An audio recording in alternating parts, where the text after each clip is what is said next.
Yo, it's your boy Ryan, Northwest Sports Fanatics, back at you with a new video. Today is Monday, February 17th, 2025, with your boy Ryan and the Northwest Sports Fanatics. Make sure you guys subscribe to the channel. Smash that like button either now or on your way out. Donate to your boy if you can. Cash App $sign ORIONNWSF or the YouTube Super Chat right here. We got the Four Nations face-off, Team USA versus Team Sweden, and also WWE Monday Night Raw. Monday Night Raw is about to kick off as we speak, and then the puck drop for Team USA and Team Sweden will be in roughly 20 minutes.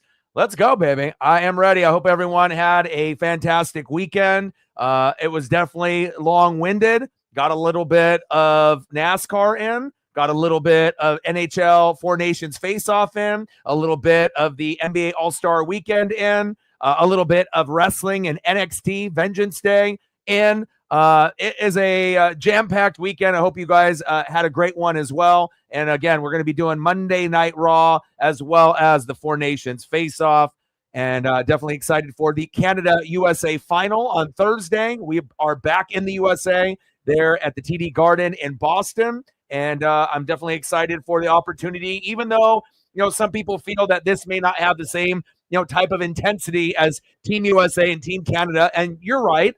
Obviously the rivalry isn't as big, but I do think that even though Sweden and Finland aren't on the same level as Canada and USA, Canada was up 3-0 this morning. And, it didn't look like Finland was going to get anything going. So I'm really proud of them. They fought back with a lot of pride. They could have just rolled over and died and lost 5-0, and they kept battling. They ended up losing 5-3 this morning, and we already knew it was more than likely going to be Team Canada, but nice for Team Canada to come out and kind of punish someone after getting beat up by Team USA. And when we end up getting the championship, I wouldn't be shocked if Canada gets revenge and they win. And I also wouldn't be shocked if Team USA does exactly what they did the first time around. But one thing is for sure, it's going to be must-see TV, and it's going to be one of the most anticipated sporting events up to this point in 2025. I can't wait to live stream it. It's going to be a lot of fun. We got a pretty good card for Monday Night Raw here as well. And I was kind of looking in here, since we obviously have a few minutes before we have puck drop. But it looks like for country, for tradition, for honor. Let's go. Canada, USA, going to be lit. Where is it? I know I had it here. Here it is. All right, so we got a pretty good card here on Netflix tonight. All right, we got Seth Rollins versus Finn Balor for the Final Chamber qualifier. Pretty dope. Roxanne Perez versus Raquel. Final Chamber qualifier. That's pretty decent as well. AJ Styles, the phenomenal one, versus Dominic Mysterio. That's kind of intriguing. And then we get Penta, right?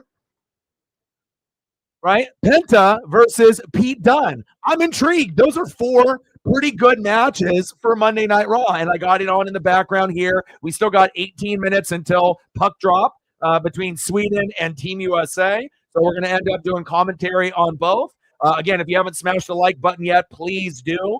Again, we're going to be shooting for 20 likes within the first hour, 30 to 50 overall, and 100 in the donos on every single stream. And, like I mentioned to y'all, it's very important. As fast as we can get to 20, you get into the algorithm. And again, sometimes it doesn't look like, it's ever going to happen. But again, the faster that you can get to 20, we get more engagement with the chat, people sharing the stream, liking, donating if they can. And then as long as you can get to that 20 like number sooner than later, you hit the algorithm in that 20 to 30 likes, and you might have 20 people in the room, jump up to 50 to 100. And, we had over 2,000 at one point yesterday. And that was probably one of the longest streams on the channel. I felt that I represented NASCAR proudly. And again, there's a few people that do NASCAR, on YouTube regularly. And I'm definitely going to give you a different type of vibe. It was a strain. It was a grind. But definitely I have no regrets.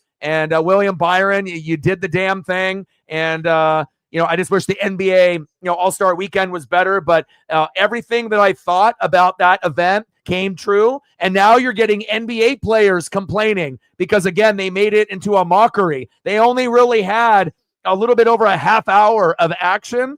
and then they had a couple hours worth of like Mr. Beast and Kevin Hart. So again, if the players are not engaged, they don't like this like sideshow, intermingling with social media stars like Mr. Beast and entertainers like Kevin Hart. They just want to play basketball. So again, with not LeBron or Giannis or Ant playing, it definitely suffered.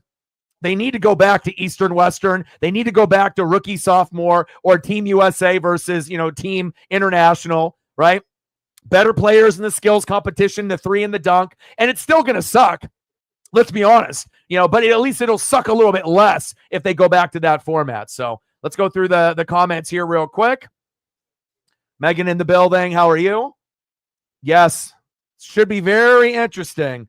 David, he's on it. Franchise tags start tomorrow. And a good reminder for everyone in the room that forgot that information. David, you the man. Sarah in the building. What's good? How are you? Hope you're having a good day. Daniel in the building. What's good? Sarah, let them know. Let's get to 100 donos. Smash that like button. Appreciate you. Let's go. Yes, it was. Yeah, light volume, especially with all the snow and whatnot that you've been getting. Another 8 hours tonight, and Sami Zayn is coming out. Megan, she says, let's go, Canada. I cannot wait for Thursday. And you know what? I can't wait either. I'm very, very excited. And even if we lose, again, we won the first time around, but we'll see what happens. Should be must-see TV, regardless of Team USA or Team Canada win. A lot of amazing talent that's going to be on the ice, as well as tonight. And I can't wait. Stacks on stacks, racks on racks. A little cactus jack bang bang. Way to set the example on the channel. There's a few of y'all that go above and beyond. Megan is definitely one of those small handful of people that represents the channel to the way that the standard should be, and I appreciate you very, very much. We hit our first goal, which is Megan alone. Let's see if we can get anyone else to be able to hop on the dono train and support. Help your boy out for me and the Paisley Pup and representing the NWSF. Let me know what you want to do for photos. Your generosity is unmatched, and we appreciate you tremendously. Thank you so much. Let's go. Yeah, the player, this younger generation's NBA is to blame, because, again, they don't put out the effort, they don't play defense, and they keep having to try to change things around. But, again, if they were smart, you do what works. You don't change something if it's not broken. You keep the history alive, and if you really wanted to make the wheels spin, whoever wins between the Eastern Conference and Western Conference gets home court advantage in the NBA Finals like they used to do in the MLB. And you don't have any of these people sitting out or, I can't, participate. You need to have the best of the best. And then if you do all of those things, which will never happen, but if you were to do all those things where we have like Giannis and LeBron in the dunk contest with Ant and a few others and Ja Morant, right? You have the best three-point shooters. You got Steph, you got Clay, you got Dame. Hell, you might even be able to put in Caitlin Clark and Sabrina Ionescu in there. Do what you do, right? Have the best of the best. And then, it'll suck a little bit less. But again, it'll get more eyeballs back on the product and get them back on track. But it never will be, like the MLB and the NHL. They'll never touch it. If anything, they're on the level of the Pro Bowl, and that's not good because it doesn't even exist anymore. But let me know what you want to do for photos, and I got you. That's big.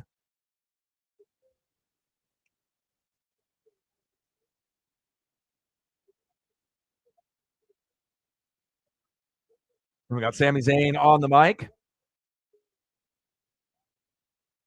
100%. And the problem? Okay, Mac McClung, for, being the great white hype, it's cool. He's short, right? He's Caucasian. You play with a lot of brothers. You're in the G League. He made more money in the G League. Nah. He made more money winning the dunk contest alone than he has on his salary in the G League. And again, if you can only get someone that is an elite dunker, not even from the NBA, the lower developmental level, other than the NBA, that should say everything. And McClung has won it 3 years in a row. But you can't tell me if you had Giannis and LeBron and Ja Morant and Ant and they participated, Wemby with Mac McClung, he ain't winning 3 years in a row. He might win 1 year if he's lucky, but he definitely not winning 3 years in a row. And again, it all it's either you recognize greatness and how to change something, or you are clueless and you don't understand, what is going to actually bring the fans back. And, Kobe is definitely rolling, in his grave, as well as any other OG that has passed away that has been, built on work ethic, toughness, and actually fucking trying. And again, I don't really think the NBA is ever going to bounce back. They keep digging themselves in a deeper hole. And then obviously the NHL, right? The NFL, college football, the MLB, WWE. We keep going up, up, up, baby. Let's go.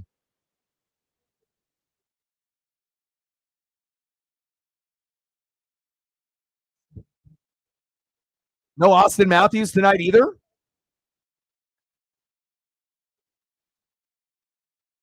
I mean, it's already Team USA and Team Canada, in the championship. So again, if they are resting some of the guys, for Thursday, so be it. But again, if you are Team USA and you're a fan, you still want them to win. You don't want to drop this game. So again, I hope that even with a couple stars out, the matchup obviously is going to be a hell of a lot closer now with a couple stars out. There's a very high possibility USA could lose, but again, it does mean that it could be pretty fun hockey. Instead of being 5-1, if everyone's playing, maybe it's like 3-2, USA loses, or maybe it's 3-2, USA barely wins, with a goal in overtime or in the third period. So I'm definitely excited for Monday Night Raw, and I was hoping that we would have everyone healthy playing, but I had a weird kind of hunch that we might have some of these guys sit out either due to being injured or just resting for Canada in the championship. So yeah, I think they're going to be going over all of the injury status. If you want to update us, if you hear on the broadcast and whatnot, I got two things going on at once, as well as I'm streaming here as well. So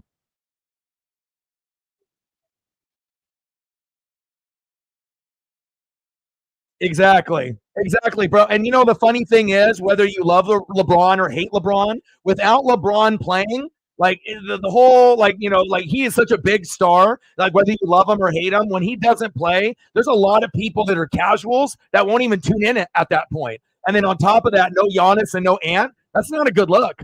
I mean, SGA, he might be able to win the MVP in the championship and get into superstardom, popularity then. But even SGA, not everyone knows who it is yet. Like the casuals are like kind of know who he is. The hardcore NBA players and fans know, but again, there's definitely going to be some casuals out there that won't know who SGA is for the Thunder unless they win, the title and he gets the MVP this year. Then he'll be Mr. Popular like everyone else. So, but we'll see how it goes here in the Four Nations face-off. And we got Sami Zayn in the ring. And Adam Pearce here on the mic as well. Nice.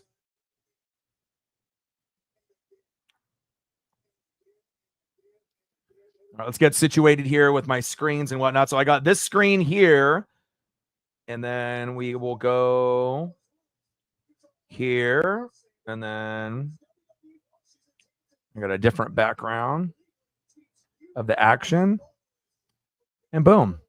That way it's a little bit more streamlined and we can, see a little bit. I was actually looking for some really nice, high quality photos of Team USA and Canada in the fight. But again, I wanted to make sure that regardless if I have the matchup of USA and Finland, USA and Canada, but I just wanted to make sure you could kind of see, each individual team. And I think I like this one a little bit better. So when we have the big background, we'll have the Four Nations that you've seen. And then when we go small, we'll go here. I want to mix it up for you guys here as well.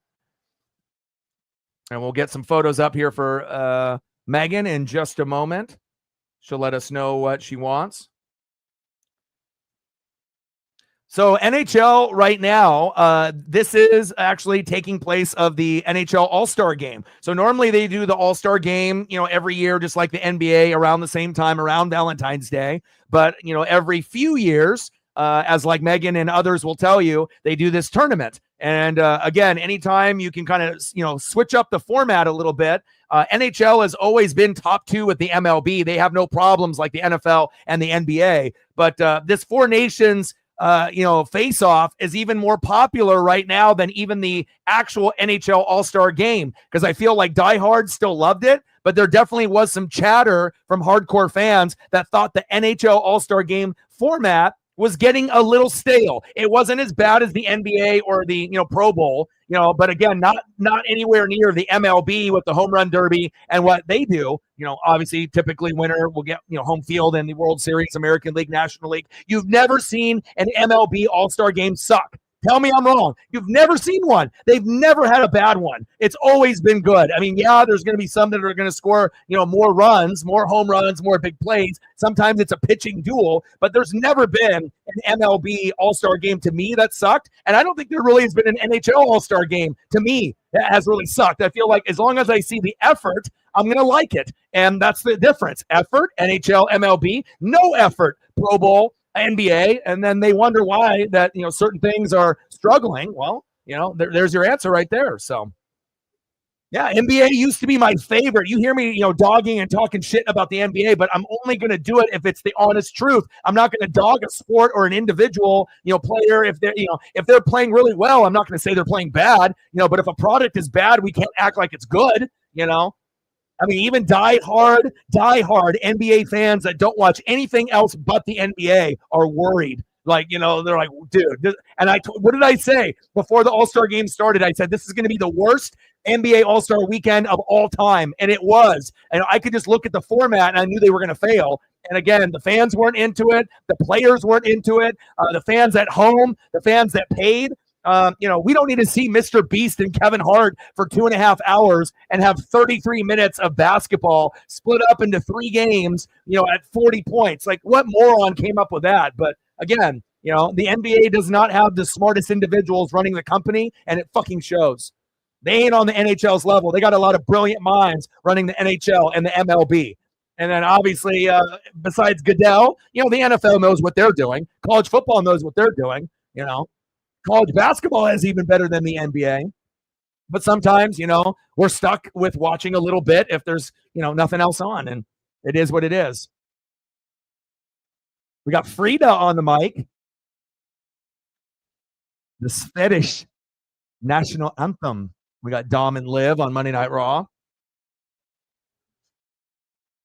Yeah, and you know what? I even dug in deep to like Canada, like kind of Canada NHL hockey Twitter /X, like hardcore fans, and just kind of going into like different threads, after the Team USA loss, and a lot of them, these diehard Canadian fans that are through and through born a fan, even before their parents, the diehards, right? They were saying that they don't even have the best players represented on Team Canada, specifically the goalies, that there's actually better goalies that were available that are actually Canadian, but 2 of the coaches have beef with some of these, other, elite goalies. And, obviously we were more aggressive and, we did a pretty good job. And we don't really necessarily know if these other guys that are better based off the hardcore Canadian fans, if the difference would have been, by a goal, or maybe they would have won. But that's what they're saying. I don't think they're really making it an excuse. They know that USA brought it. But again, Team Canada has an opportunity to get payback in the most, best way possible, obviously in the championship. So I'm just, hoping, it's going to be must-see TV, which I know it will be. But that was kind of an interesting thing. And they weren't really saying it like excuse-wise. It was like, that's truth, And I was like looking at the names and I'm not really sure, what the beef is between some of these coaches, but sounds like it's true based off the research and, looking things up and whatnot, based off these hardcore NHL fans that live in Canada and whatnot. So, but they're definitely grumpy. They're pissed, and hopefully Team Canada brings it on Thursday, which I know they will.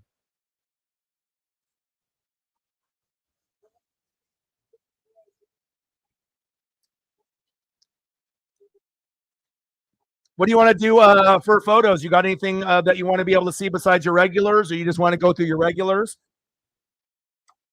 We got Michael Cole and Pat McAfee on the mic here on Netflix for Monday Night Raw.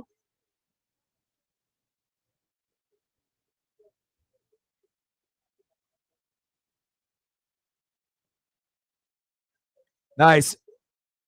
Yeah, I'm going to Seattle for at least a game. Usually it's 1 to 3 games a season for me, typically with my best friend Justin and whatnot. But we might, since I have Paisley, I'm not able to go overnight and stay at a hotel with my friend just because of Paisley and leaving her behind. So I mean, if I go, it'll probably be like a early afternoon game on like July 4th at like 1. And then that way when we get back after the game ends at like 4, I can get back around 7. So. And if we end up getting tickets, I'm hoping that around that time we can see Skeens. That's me and my buddy's goal, and that's right around the 4th of July for us. They have a little series there versus Pittsburgh. And again, if I could see any player besides Shohei Ohtani, Mookie and Freddie, obviously it would be Skeens. And I'm hoping that he's not injured at that time, and we'll get to see him around the 4th of July. That's a goal of mine. And imagine getting a Skeens ball. Skeens throws it, maybe Julio or Cal Raleigh hits a foul ball. Oh, doggy dog jumps up in the air and catches it. Like how incredible would that be? Because then you would have the DNA of Skeens. Then you'd have the bat, of Julio or Cal on it. And then having a ball like that, that's, I've been pretty lucky, with memorabilia. But I think Cal Raleigh jersey and Cal Raleigh ball, that's the next, kind of goal. Plus, my buddy hasn't gotten a ball yet, and I really want to get one for him. It'd be awesome if he could get it himself, but he knows I'm a little bit more of a honey badger than him, and if he wants to just kind of eat and drink beer, he'll let me. I can do the work, and I really want to get him a ball so that way he can understand what it feels like to get one at a game. It's very addicting, and it's a very special feeling.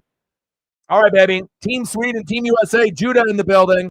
Man, you might have sold me on that HBO Bleacher Report Max add-on. I was really digging it. I was actually going through and seeing what other people's responses were, and I think most people, besides the cost, they said they loved it and whatnot. So probably I'm gonna end up getting that. I don't know if I'll get it for Atlanta, but we'll see. Where we're at. Obviously, from that point on and whatnot, but there's a pretty good chance I will have it for the Atlanta race on the big screen here. And then obviously I'll have this, that'll have the inside the car. And then we can have, obviously the other, main broadcast here just on the computer here with me as well. Eichel. Oh! USA already on the board. Let's go. 1-0 USA.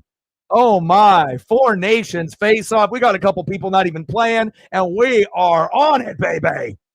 Let's go. Was that Kreider? It was. Werenski with the assist. Defense to offense. Eichel's out there as well. Captain Jack. Woo, baby. Wow. So clean right there. And you saw, Canada came out with a fury. They were up 3-0 on Team Finland. So I was really shocked, that Finland ended up scoring 3 before that ended up, going to a 5-3 final. They were, showing their aggression, and obviously they are the better team. It's definitely Team USA, Team Canada at the top, and Team Finland, Team Sweden at the bottom, which I don't think anyone really would have thought otherwise. Going into the tournament, that's what we thought. The tournament has gone on, and it's kind of what we expected, but we don't know who is going to be the best. Is it going to be Team USA at the end, or will it be Team Canada? 1-0 Team USA. Let's go.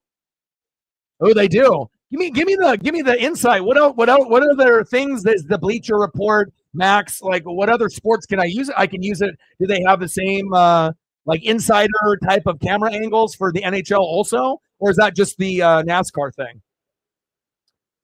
I got Monday Night Raw here on the background. Dirty Dom, Mysterio, 1-0 Team USA on Team Sweden. Nelson, Larkin, Hannafin, Fox, and Boldy. And we got Jake Ottinger in that. Man, Ottinger's a big boy. Dallas Stars. I think in the broadcast they were saying he was like 6'8", 6'6" to 6'8". That's a monster in net. But there are quite a few guys that are that big in that 6'5" to 6'8". I mean, it's just incredible to think a size of a power forward like a LeBron James or a Charles Barkley in his prime is sitting in net, but is fast and quick, and obviously has great glove work, great footwork. Got the agility and the athleticism. Crazy to think that, man. Oh, we got AJ Styles, a phenomenal one coming out. Byron's at Monday Night Raw. Hell yeah.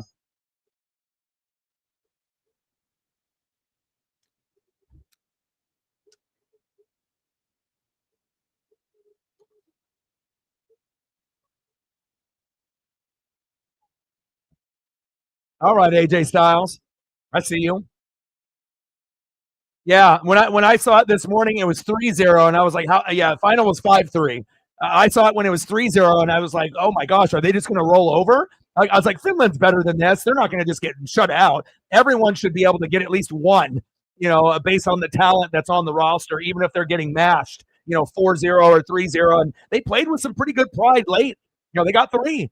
But Canada, if they didn't get off to such a hot start, then but I don't think anyone was predicting Canada to lose. Just because they lost to the USA doesn't mean that they're gonna, they're gonna try to get to the championship and get revenge, and that's exactly what they did. And like I said, I wouldn't be surprised if we lose against Team Canada. I'm hoping that we can win, but like I said, I wouldn't be shocked. I just want it to be must see TV, and I think it will be. And now, instead of the game being in Canada, it's where Judah is. It's in the TD Garden in Boston. So now we have home ice advantage, and maybe that'll be the difference for us. It didn't work out for Canada for home ice, but maybe it'll work for us. Or maybe the same thing will happen. The visiting team on visiting ice will come through victorious. And, Team Canada's got enough first ballot Hall of Famers in Sidney Crosby, Nathan McKinnon, and Connor McDavid, just those three alone, to get it done. Facts. Under 6'5". Gosh, he's big. He is big. That's crazy. Sure, brother. Send it to me on the Instagram and whatnot.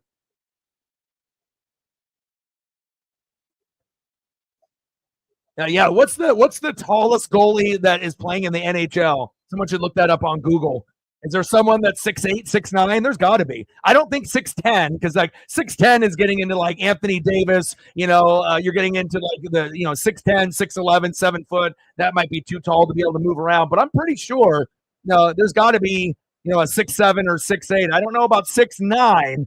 6'9" goalie doesn't really sound possible, but 6'5" to 6'8" goalies kind of does. But you never know. It's kind of funny. You just add a couple, of numbers up, and then it just seems kind of unrealistic. But 6'5" to 6'8", that's a large human being. Could you imagine a 7-foot goalie? That would be nuts. 6'9". Yeah, that's what I was thinking. Even one higher than most people's expectations. We got AJ Styles and Dominic Mysterio in the ring. AJ loading away. Team USA up 1-0 on Team Sweden. Trocheck, Connor, Orensky, Hughes, Sanderson. So some of the top tier guys for Team USA are resting up for the matchup. We got Chris Kreider with the goal. Orensky and Eichel with the assists. And that was right out of the gates, too.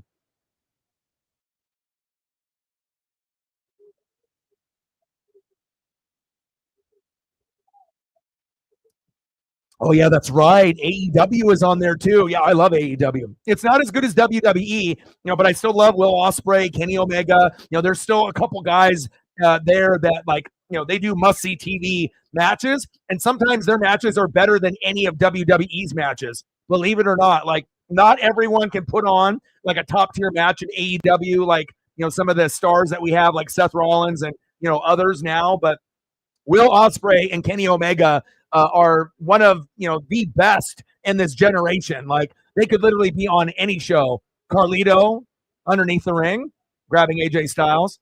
Like I think Ospreay and Kenny Omega would be like superstars in WWE. Suicide dive by Dom, and we got a nice little face off here between USA and Team Sweden.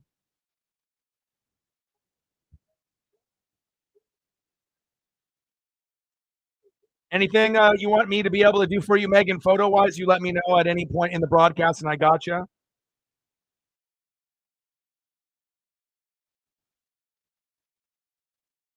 Oh, cool. Is this Byron coming to Raw? Oh, that's so cool. Dude, that's cool. That's neat, man. Thanks for sending that. That's cool. I didn't get a chance to see that. I know. Sarah was mentioning it, but I didn't actually see the footage of Byron coming up. That's cool. What great cross promotion in NASCAR and WWE. They have a good relationship. Okay.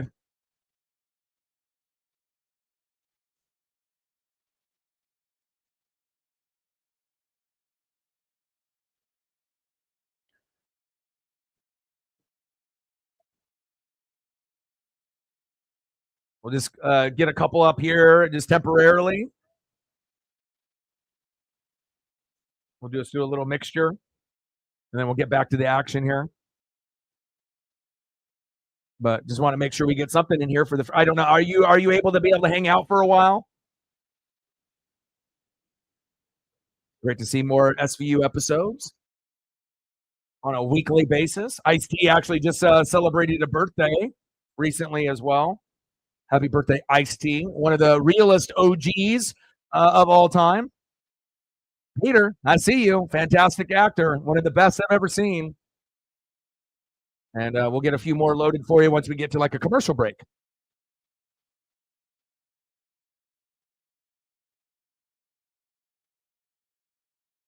Oh, here we go. Megan's dropping the knowledge. Ben Bishop of the Tampa Bay Lightning is the tallest goalie in the league at 6'9.5". Now, is Bishop the one or the two? Is he the main starter or is he the backup? Just curious. That's crazy. Thank you for the fun fact, and it's always good to learn something new every day.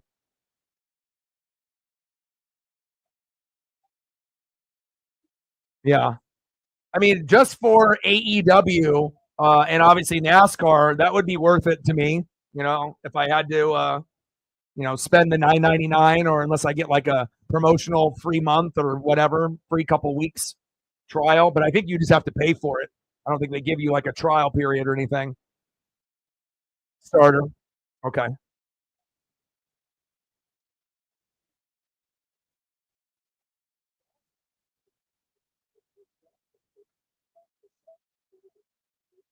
Nelson, Trocheck, Hannafin, Connor, and Fox. Ottinger still obviously going to be in net for this whole matchup.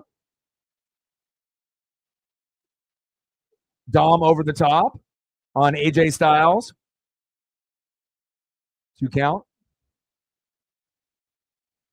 5 shots on goal for Team USA. 3 for Team Sweden. They definitely feel, you could tell they're a little outmatched, and I think they know it. But with some of the injuries and people resting, should be pretty even. I would expect Sweden to put up a couple goals in this matchup, and depending on when they get their first goal, they might end up winning this. If USA isn't careful. I mean, they have enough talent with the backups and the other guys that aren't playing today to win, obviously, scoring that goal as quickly as we did. But, I don't think that this is, going to be a 5-0 game. I would assume that Sweden will, get something going at least at some point. I think the highest score I could see it being is like 5-2, as far as, USA getting goals. But I don't know if we're going to get 5. And hopefully for Sweden's sake, they can put up 2-3, so it'll end up being close and fun. Oh, fucking terrible. Terrible. Anything that's not NFL and college football will have hype, when it first gets introduced. But after the initial hype of, XFL, UFL, USFL, all these other like side things, it definitely, you'll get like kind of sucked in early on if you love football, but then you may not watch during the regular, and then you may catch like the championship game. But I think that's how a lot of people kind of approach it. You might get people that have a favorite team and they're diehards and they watch it every week. But I mean, it really depends on if you're a fan of other things. And if you don't have anything else to watch, like if you don't care about the NBA, the NHL, WWE, AEW, if you don't care about anything else except for the NFL, then yeah, you can soak in the XFL, USFL, or whatever experience. But, I don't think, I think the hype will be, early on, but we'll see how it goes. So.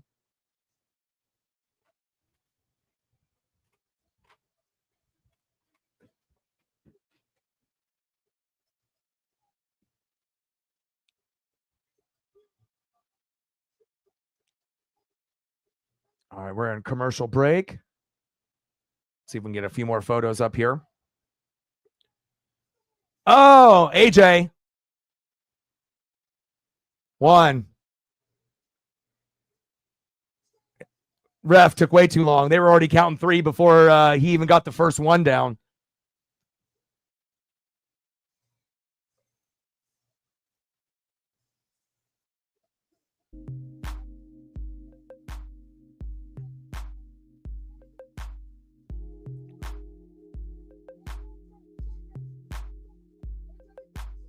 Let's get a few more photos in here for Megan. Braun Breaker in the ring with a big spear.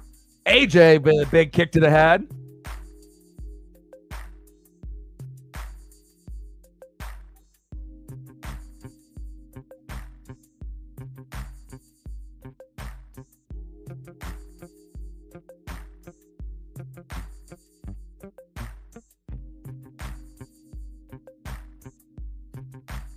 All right, back into the action. Let's see if I can squeeze in one more photo here.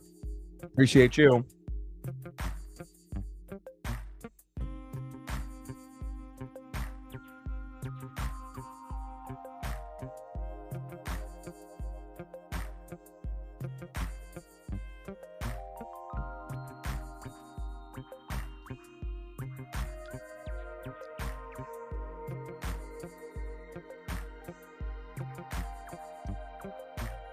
Kreider, Hansel, Eichel, Werenski, and Jack Hughes. Braun Breaker, ringside. I saw that Big Papa Pump, Scott Steiner, is doing a bunch of giveaways from stuff that he found, in his closets and basement and attic and whatnot. A lot of the stuff from back in the NWO era. I know Reefer, was trying to be able to get something. I'm not sure if he ended up getting selected, but quite a few badass things. I would love to be able to own something from Big Papa Pump, especially an NWO shirt that was used at a show. But I'm not sure if he's done all the winners just yet, but he's got quite a few pictures of merch. It's not just 1 or 2 shirts. It's 30 or 40. So I don't know how many of those him and his team are going to give away, but I know me and Reefer saw it on social media and we're like, oh man, that would be killer. A lot of custom shirts from the WCW days too. Just epic.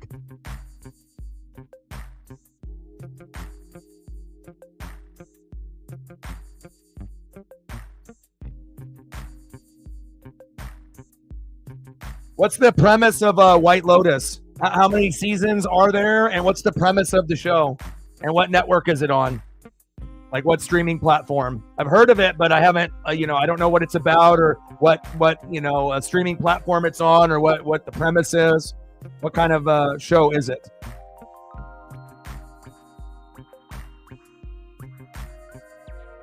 Kreider, Gunsel, Eichel, Werenski, and Hughes. We're about halfway through the first period. 1-0 Team USA. Chris Kreider with the goal early on. Zach Werenski and Jack Eichel with the assist. 3 seasons.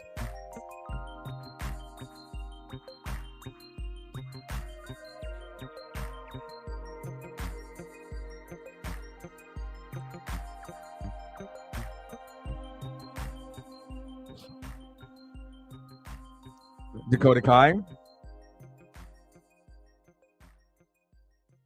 Well, number 1 contenders match. That should be good. All right, they got a line change. Miller, Fox, Faber, Connor. Obviously, Ottinger doing a great job so far.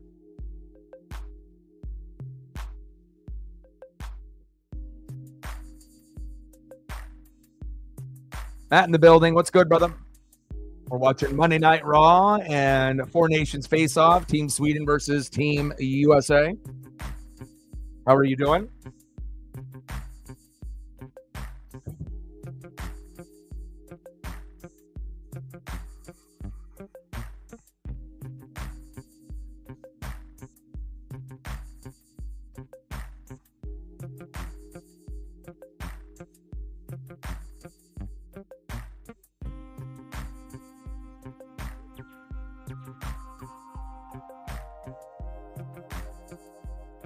We got a little commercial here for Monday Night Raw as well as the Four Nations Face Off. Squeeze in a few more photos for Megan and her generosity. always holding it down for the channel. And hopefully we'll be able to have a few more individuals mirror the support that we get like from her.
We got to get a little Capocaco in here if we can. See if we can get this in here before the broadcast comes back. 1-0 Team USA. We'll get a Brandon Montour on here as well, real quick.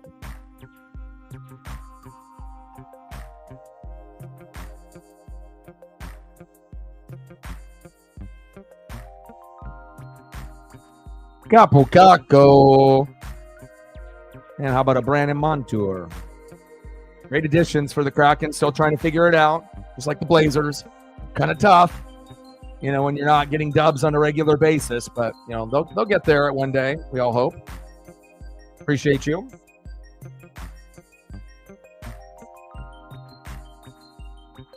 Yeah, me too. You know, I'm ready to, you know, after obviously this tournament is over, hopefully, you know, they can start off and get onto some kind of, you know, win streak to gain a little bit of momentum and positivity in the, you know, back end of the season.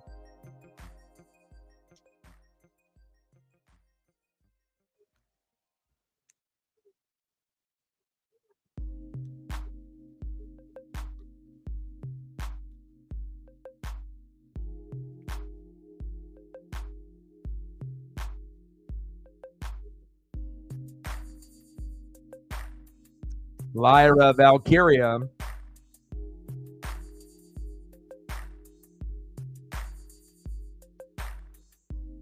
All right, Slavin, Larkin, Faber. Now we have a line change. Trocheck, Miller, Hannafin, Sanderson. And Sweden still has the power play here. National Rugby League legend Aaron Woods on from the NRL. They're on Monday Night Raw.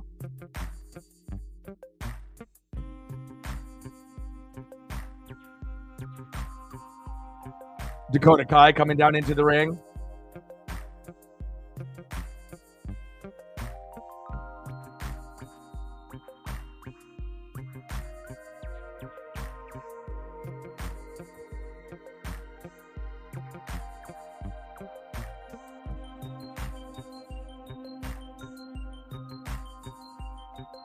David says, hey, they need to go back to East-West. They need to play at Rucker Park.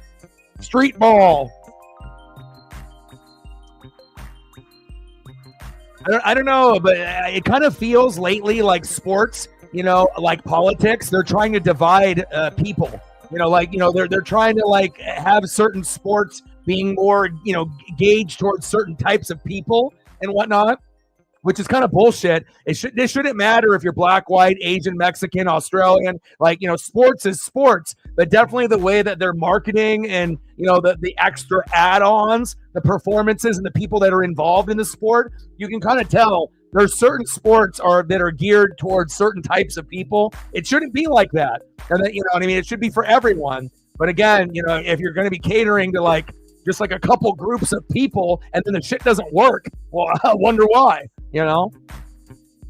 Oh, Dakota Kai. Oh, over the top. Don't get hurt. Holy cow. Every time I see Dakota Kai, I always get worried for her because she always, I don't want to say she's injury prone, but she's been getting injured a lot lately in the last few years. And I feel bad for her. because it seems like anytime she ends up gaining some ground and some momentum in her career, then she ends up having this like 6-month injury, and then she's got to battle back, and then she comes back, and then wrestles for like a month, and then is out for a couple months again. But hopefully she'll be able to stay healthy here.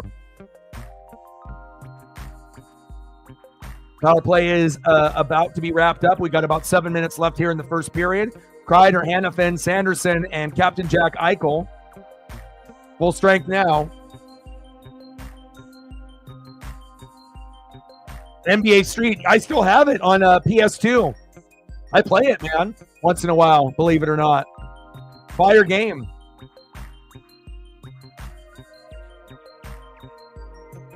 I don't know. There's just something about playing like old school PlayStation 1, PlayStation 2, or like Nintendo 64, Sega, Super Nintendo. And again, if I can ever get to a point, obviously a next gen system would be great for PS5 or Xbox. But I'll be honest, if I, had extra money, which I don't, but if I did, I would definitely invest in a Sega Dreamcast. That was one of my favorite systems that I owned, and I would love to own a Dreamcast again. They just have so many unique titles on there.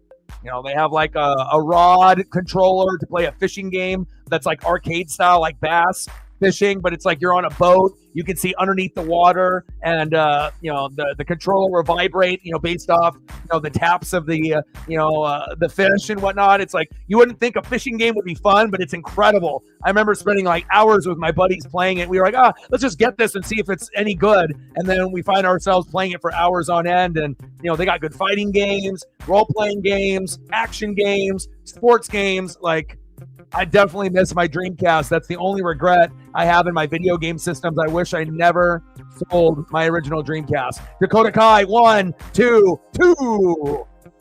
And we got there's the goal by Sweden that I was waiting for. There we go. Nyquist with the goal. Let's see who the assist was from. There we go. Sweden. Oh, yeah. I mean, like I said, I appreciate hard work, and it's cool to be able to see, different age, different race. And obviously with WWE, I mean, they got people from everywhere across the globe. But, yeah, I mean, Odin loves Shotzi. Odin, like, that's, he's got a few people that, he's a big Bray Wyatt guy like I am too, but he loves Shotzi. Ooh.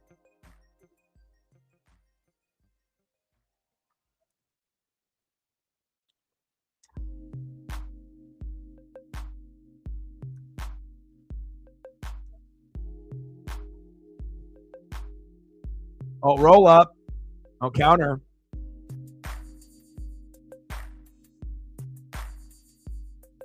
Werenski, Sanderson, Graycheck, Wenzel, and Hughes.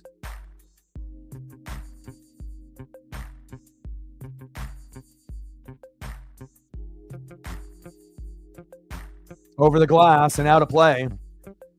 I'm so happy that Sweden scored. I was like, please have them score at least like in this period or early part of second. Like, I don't want this to be like 3-0 Team USA and then it's just kind of like everyone's just kind of, going through the motions. I want them to like actually try.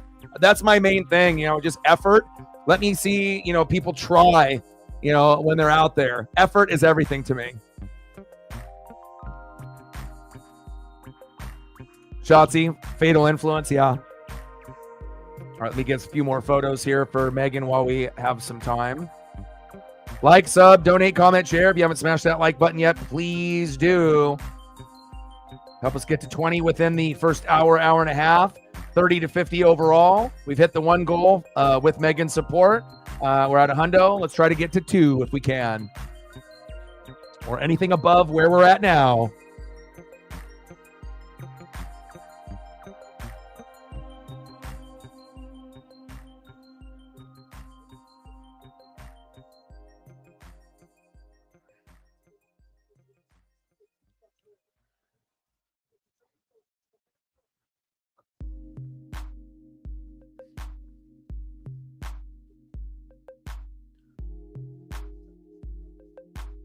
Nice German suplex there.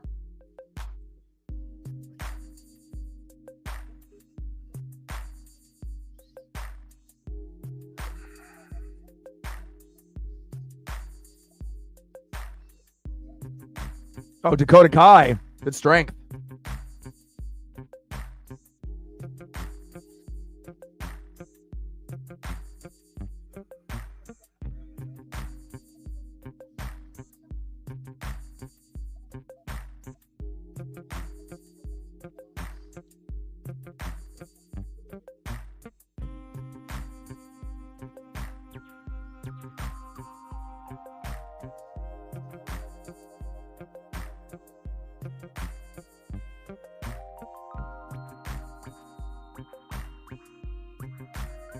There we go.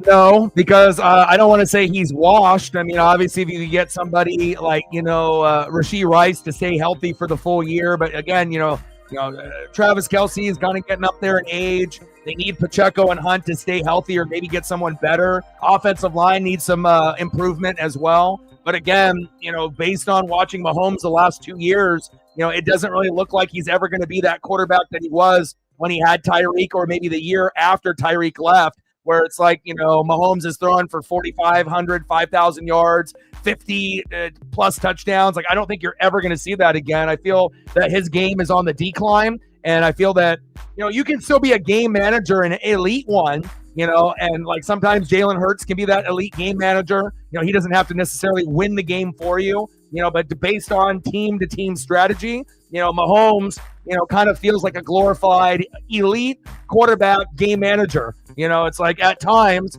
he'll be able to, kind of impose his will against the shitty teams. But it seems like against the good teams, he has a really hard time even getting to 3 touchdown passes anymore. Like, it's like almost 2 touchdowns, 2 picks, 2 touchdowns, 1 pick, 1 touchdown, 1 pick, maybe a touchdown on the ground. But it's like, when's the last time that we've seen Mahomes go on a run for a month with like 4, 5, 4, 3? I don't know. It just doesn't really seem like, and he's not that old, but I don't know. His game, his decision making has gone down a lot. But I don't really think you're ever going to see the best elite version of Mahomes. I think that he's kind of on the decline, if I'm being honest. Now, obviously, if you end up getting a better offensive line and you get a Tyreek type of player to add on, yeah, that could be the thing that gets him back to his early self. But, if you're not really getting those elite offensive linemen or elite game breaker like a Tyreek,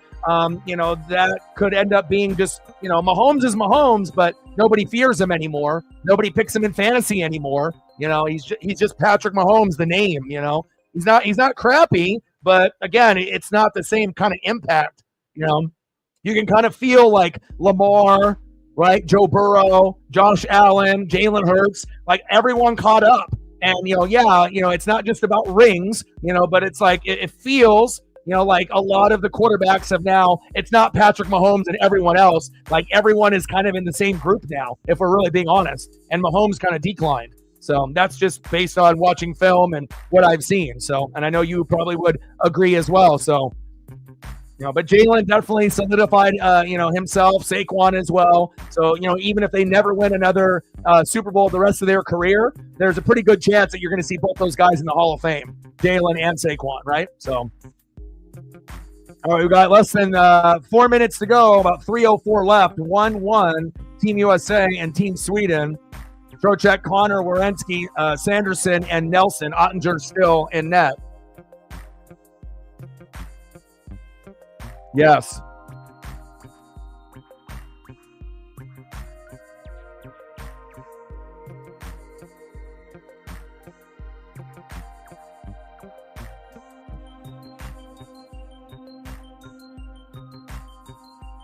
Monday Night Raw and another commercial.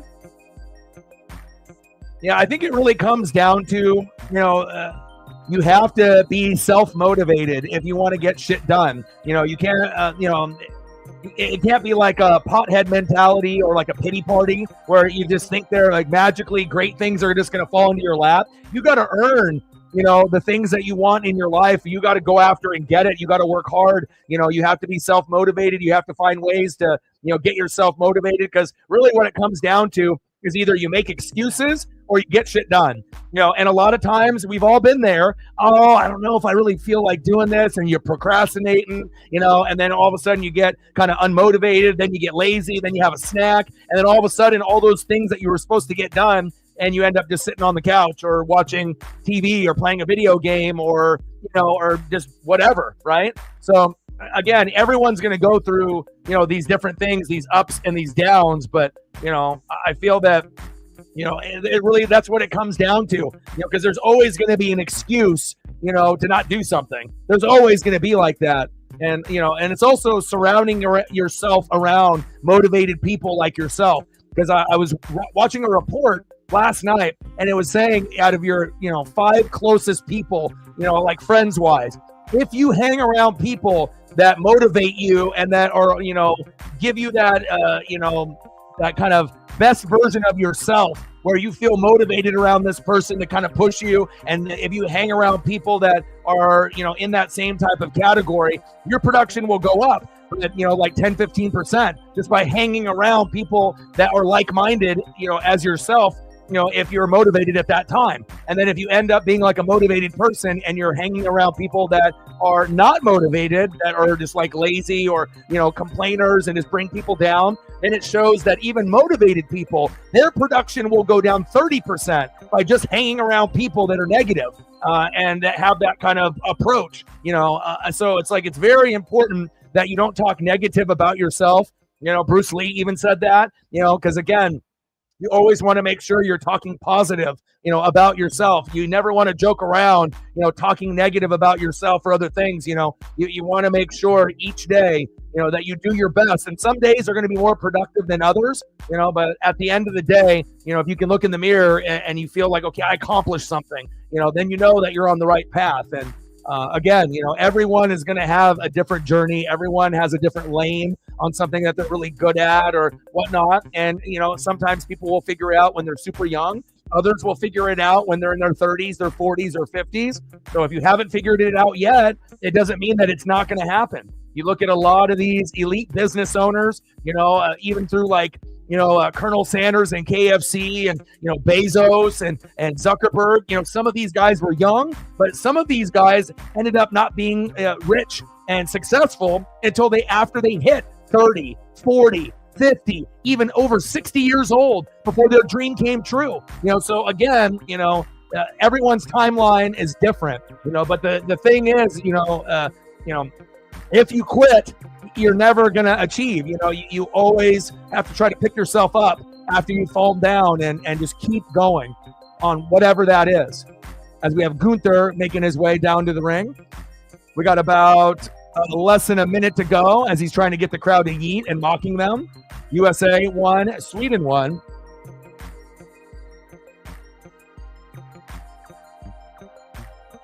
Odin in the building. What's good, brother?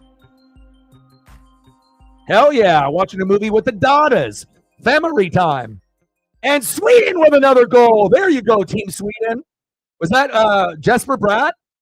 Oh, Jesper with a wrister. Oh, my. Nylander with the assist. Great job. Ottinger, wake up, buddy. You represent the Dallas Stars and Team USA, but come on, my guy. That was a beautiful play there by Team Sweden. Look at the pass. Oh, my God. Cross ice pass. And, oh, my. Look at that. Look at the replay. Pass. Look at that pass.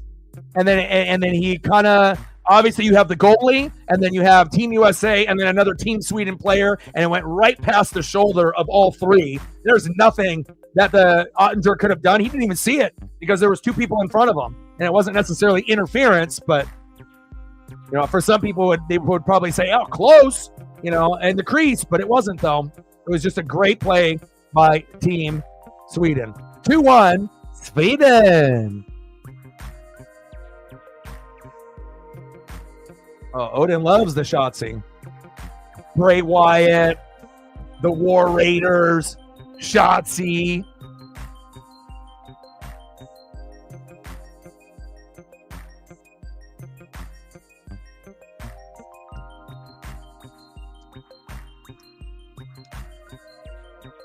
End of the first period. 2-1 Sweden. And we got Gunther still on the mic.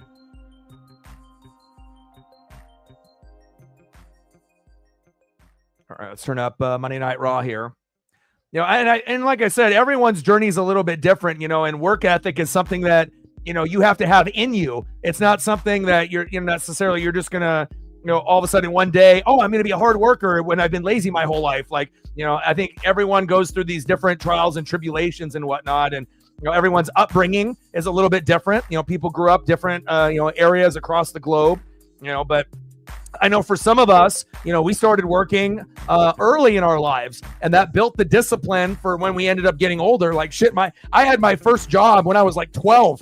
I had a job before anyone else in my school, you know, because I wanted to be able to pay for my own school clothes. I wanted Nike t-shirts in every color. I wanted Jinkos. I wanted to go to PacSun. I wanted to, you know, be able to get Massimo and Red Sand shirts. I didn't want to just have one. I wanted to have, you know, 3 Red Sand and 3 Massimo shirts. And, you know, I wanted to be able to have the Nike shirt that just was one color with the little Nike swoosh. You know, I wanted to be able to have that swag. But I knew that I wasn't going to be able to get it, you know, just from like my parents or anything. Like I had to fucking earn it, you know? And again, you know, I think it's all about what motivates you, you know, and I've always been a grinder and a hustler, you know, with the sports cards and the toys, you know, but again, you know, that was one of those things that, you know, I got it developed into me very, very early, you know, what it was to be able to work for something, you know. And again, if that means that you haven't had experiences like that up to this point, you know, again, you have to be able to work hard, you know, nothing is going to just fall into your lap, you know. You got to grind. You grind, good shit happens. Facts. I'm a good example of that, you know. We got Gunther on the mic. We're at intermission, 2-1 Sweden. That NASCAR stream yesterday, 8+ hours. Pretty wild.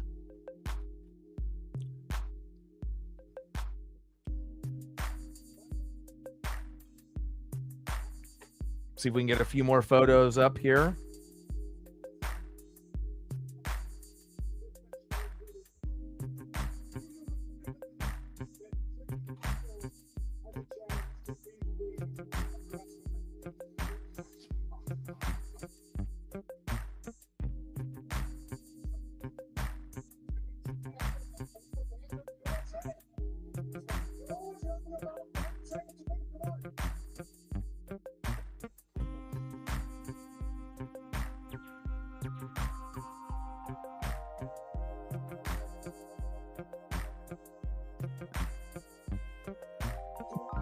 Gunther just threw the mic at Pat McAfee.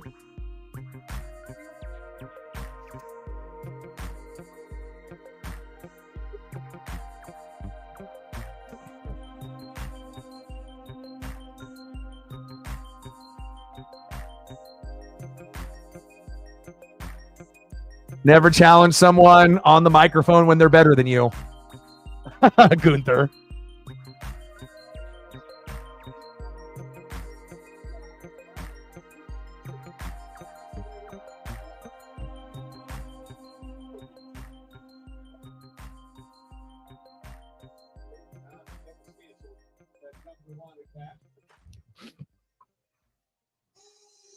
Uso.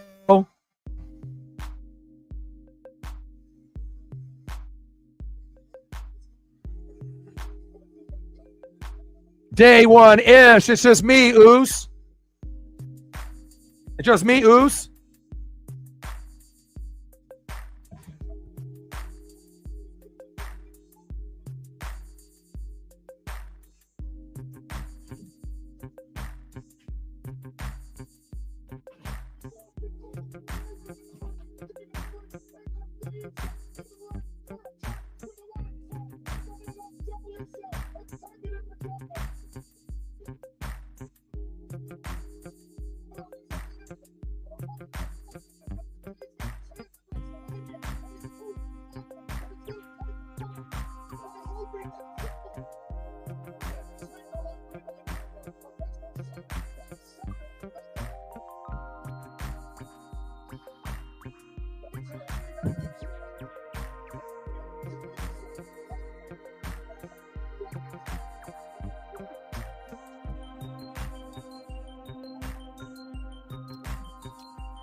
Xavier Worthy going to develop into a Deshaun Jackson kind of receiver.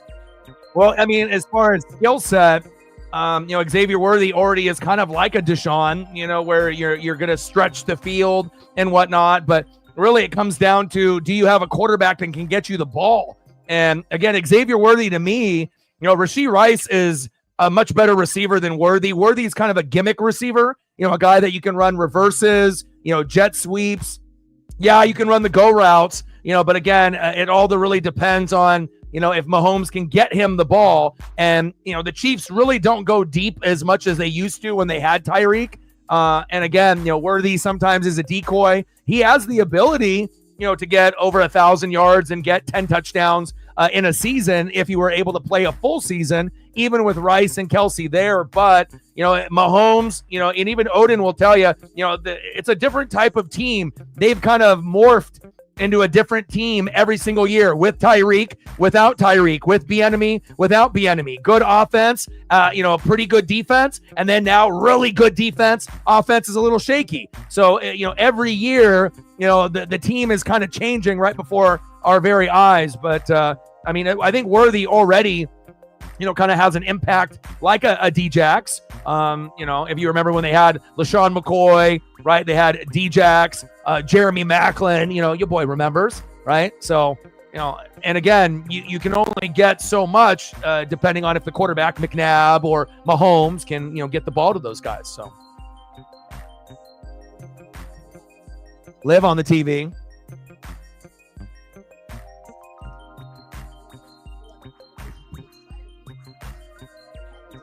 All right, we got Liv and Raquel. 2-1, Team Sweden, Monday Night Raw. And I've been just nice that I'm able to watch Monday Night Raw at the same time as everyone else, because everyone in the Midwest and East Coast would get it right away. And then here's me on the West Coast. I can't look at my phone, because if I do, then I'm going to know all the results. And then I get it 3 hours later. Now I'm on the same time, wavelength as everyone else. And it's awesome.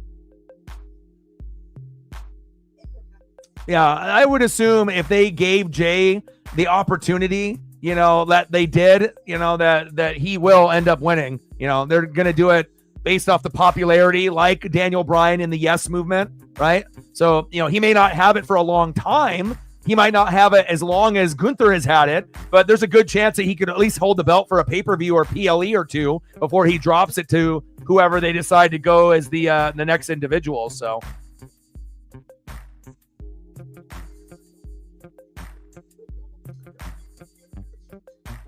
Jackie Redmond, yeah, she's cute. She looks like a model. She almost looks like she doesn't belong with the NHL crew. She literally looks like a model, when she's doing the interviewing, like someone that you would see representing some kind of clothing designer or whatnot. But she does a hell of a job. It's not just looks. She definitely is smart. She puts in a lot of work, based on, obviously the stats and the analytics and whatnot. Yeah, she's doing a good job for the NHL, Jackie. And WWE.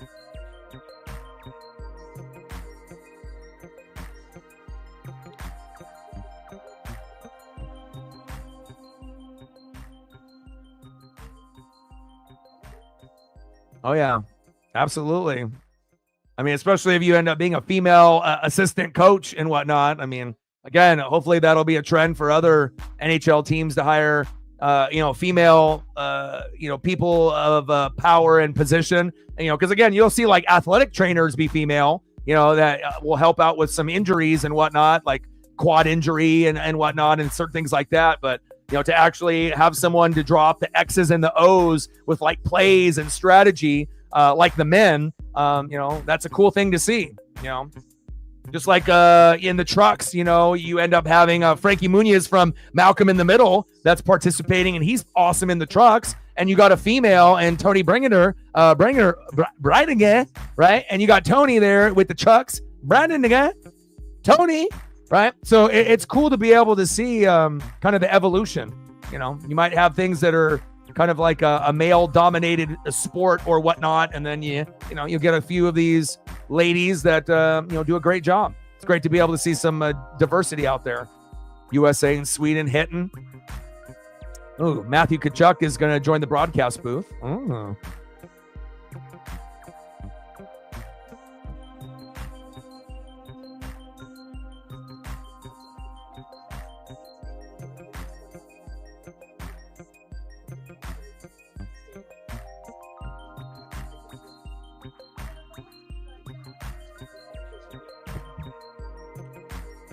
All right, Monday Night Raw is on a commercial.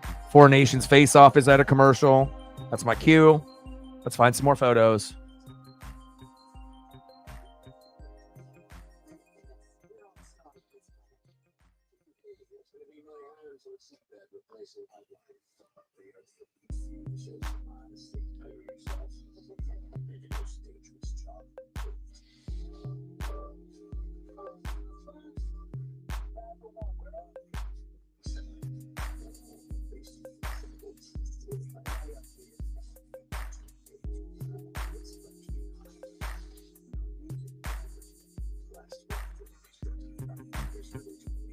All right, got to delete some of these. Give me some time here.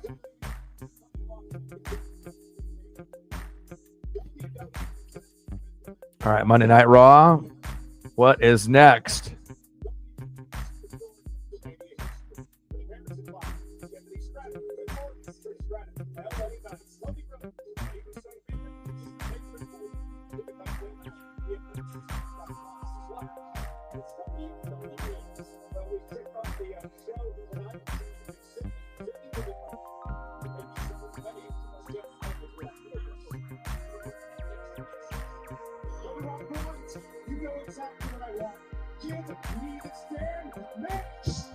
Tell him, Sami Zayn.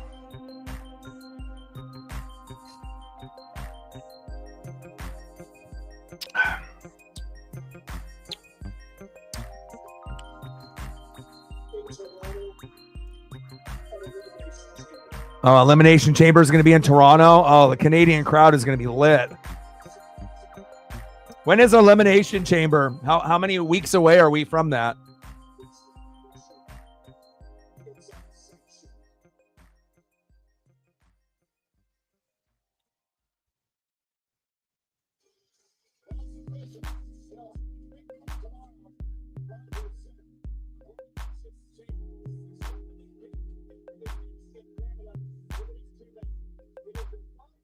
Unsanctioned Elimination Chamber, March 1st.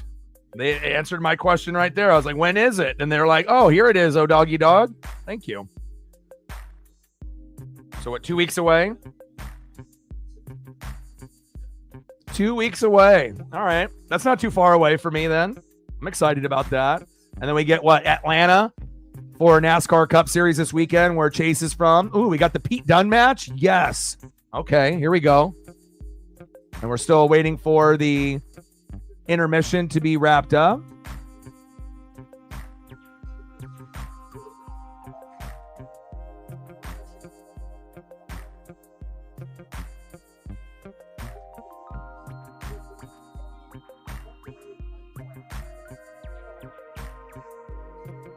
They're from Love is Blind. Why do they have golden cups? Like, I get it, you're on a TV show, but why do you got golden cups like Austin Powers? Like, what's going on with that? Reflect in the building. How are you? We're watching Team USA and Team Sweden, as well as Monday Night Raw. I hope that you're having a good day. And we got Penta coming out. Ooh, this is going to be good.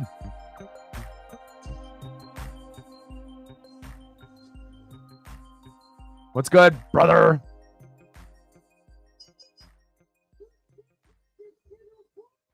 Oh, Penta's gear is fire, and they always got to, give him the fireworks. What a good look for Penta right now. Got the red and the white with a little bit of the black there on the mask and on the front. That's a fire look. That's like a very Psychosis, La Parka kind of look in WCW. He gives me WCW, Lucha Libre vibes and ECW vibes too.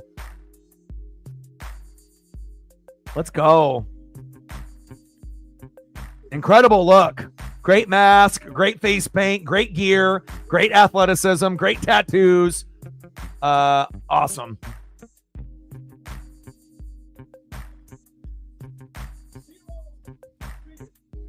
Zero fear. Yeah, yesterday's stream was a long one. 8 hours plus with the rain delay for that NASCAR stream. And yeah, we are getting Canada in the finals. Yeah, it's going to be, and I'm going to live stream it, obviously. So yeah, it's going to be awesome. We might lose, but it's going to be in Boston, not in Canada. So we won on their ice. Can they win on ours? We'll find out on Thursday, but I will definitely be live streaming it, and it should be must-see TV. I don't know if it's going to end up being, like we're going to have 3 fights in 9 seconds again. I highly doubt we will. I imagine there will be fights, but I'm not sure if we're going to have 3 in the first 9 seconds again. But if we do, that would be fucking crazy. Like, if they really want to, make the NBA, not even exist, they would do, because, again, it's like certain sports are excelling, and there's others that are just fading off into non-existence, like NBA All-Star Weekend, which was the worst All-Star Weekend of all time. So, and NHL Four Nations Face-Off has been some of the best hockey that we've seen in quite some time in this particular tournament. And even casuals are making posts online talking that they watched it and enjoyed it. So, when you get casuals and people that don't even give a shit about hockey or the NHL, and they tune in, regardless if it's just a country thing or a player thing or both, but pretty cool. Can't wait. It's going to be fun.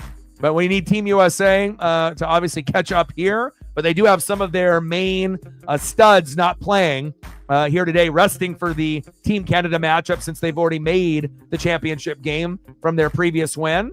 But it would just be nice to have good Uncle Mo and momentum. And even if that means we only win this 3-2 or 4-3, that would be awesome.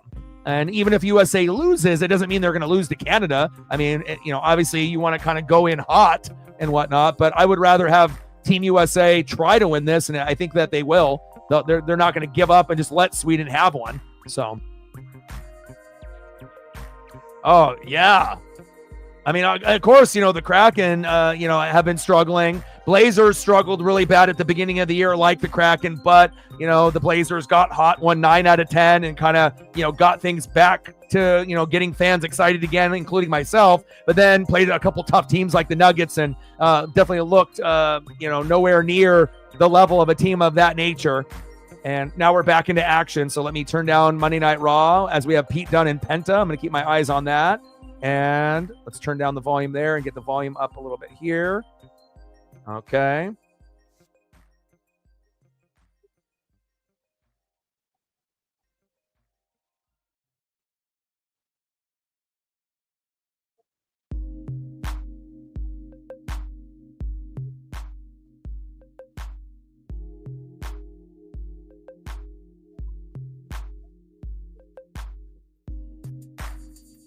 Yeah, some guys are a little bit banged up and they're resting. So there's quite a few top tier guys that are not playing in this matchup today. So, and that's why I figured that would be an opportunity for us to lose, or the game is going to be close. Because if we had our starters, maybe we could have win, something like 5-2 if everyone plays, maybe, right? But with some of those guys out, now it should be more competitive and a little bit lower scoring, where we might end up having a 3-2 or a 4-3 kind of outcome, but you never know. We might have a goal fest, or maybe the defense, will really tighten up. But Ottinger already giving up 2 goals, and we'll see if we can improve that stat as we move forward. Connor, Fox, Miller, Wenzel, and Hannafin. But I'm not sure if both Kachucks are out and Austin Matthews, arguably our best player, isn't playing either. So we have at least 2 to 4 players that are not playing here tonight. So it definitely evens out the talent level against like a Sweden or a Finland. You take away some of the top guys from Canada and USA, then it's even. But obviously when you have guys like Crosby and Nathan McKinnon, Connor McDavid, you got guys like the Kachucks, Austin Matthews, that's kind of like the edge. Jack Eichel, he's still playing. Hughes, both of those bros. So, but it definitely is more competitive with a couple of our stars out for sure. Yeah, Brady is playing. Matthews out. So we have no Austin Matthews and no Matthew Tkachuk. So at least 2 players as far as our knowledge and me looking at the lines, we have not seen. If there's anyone else that is not playing. Megan will probably be able to tell you who that is.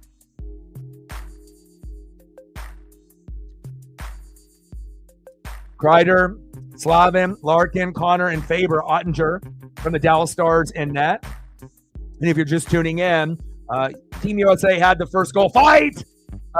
Chris Kreider got the first goal. Werenski and Eichel with the assist. And then Gustav Nyquist and Jesper Bratt scored the other 2 goals at the end of the first period. And they have a 2-1 lead, and they have Uncle Mo behind them.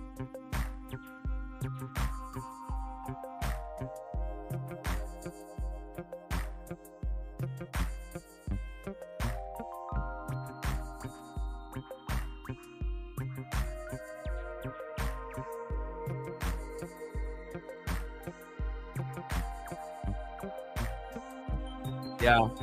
Well, but again, Canada wasn't going to rest anyone because they needed to win to make the championship. So it wouldn't have made any sense, for them to rest anyone. But yes, they were probably, hoping that, it would be a little bit closer. But again, they were up 3-0 Canada, and then, they ended up losing 5-3. So it's not like it was 5-0, but the proper final all along, even before this tournament started, was Team USA, Team Canada, and we're going to get that. So. And it should be must-see TV. Can't wait to be able to watch that on Thursday. We got Pete Dunne and Penta here on Monday Night Raw. We got Sweden and Team USA. Sweden with all the momentum with some of their stars. And as far as I know, I don't think Sweden has anyone that they are not playing as far as like big name. They still have a majority of their stars out there trying to win this. So, yeah. I mean, even casuals could have predicted Canada and USA. If you just look at the roster and know where those guys are from. Team Finland and Team Sweden don't have the top-tier superstars like Canada and USA do. So, it would be shocking if Team USA and Team Canada didn't play each other based off the talent they have on their rosters. So, sometimes things are, pretty easy to see, but you know that they have to step up and do it. But, talent level-wise, not on the same page. Like, if anything, Sweden and Finland are that's a fair matchup, just kind of like Team Canada, Team USA. But if it's any of the others, there's a little bit of an advantage, But again, if you have, some players out, injured or resting like here, we could lose this. But we've already advanced to the championship. Now, obviously, if this game was to get into the championship, then all of those people that were resting would have played. And then those guys that were hurt, as long as their leg isn't falling off, then I imagine that they would, if they could, that they would try to get out there if they needed to win this to get to Canada. But we already advanced after our previous win. All right, we got Sweden in the power play. Holy hell, USA, you're reeling right now. Ooh, Penta, look at the athleticism. Oh, Pete Dunne, sit down power bomb. Ooh, that was clean. 1, 2, 2.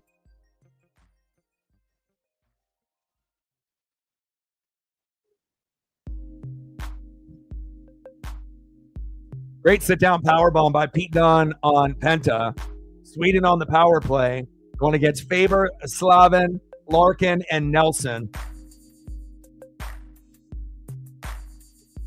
Oh, his brother thinks he's going to play. And then both of them are, splitting image of their dad. It's always cool to be able to see, like, the lineage and the bloodline, of certain players, and then having sons, and they're in it as well.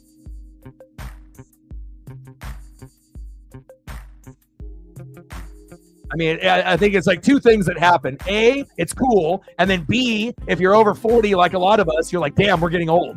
It's like, I used to root for this guy when I was like a kid, or when I was in my teens, or, 20s. And then now the son is taking the place of the dad that I used to grow up and watch and kicking ass and taking names. It's like, you definitely know that you're getting up there in age a little bit when you're starting to see the sons, of baseball players, and they're in the major leagues, or they're in the NHL. Or the NFL or the NBA. Quite a few sons that we've actually seen kind of get to that next level. A lot of them may not be as good as their dad. Some end up being better, but kind of just depends on what era they played in and how good they were. Pete Dunne with the roll-up. 2.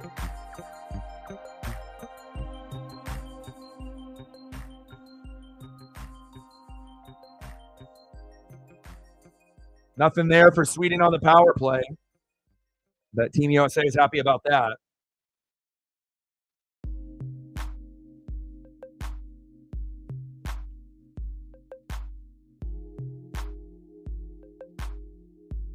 Oh! 1, 2. Penta with the win. That was a good match. Both are really athletic. They can sell moves, and they definitely have done Penta the right way. Being an AEW star, but now he's a WWE superstar.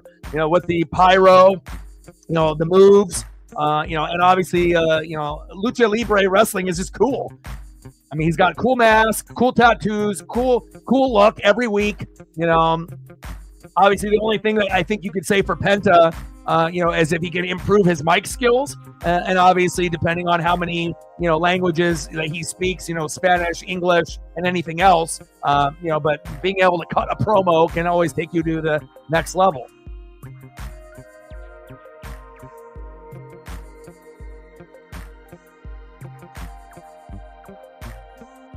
Oh, Penta over the top.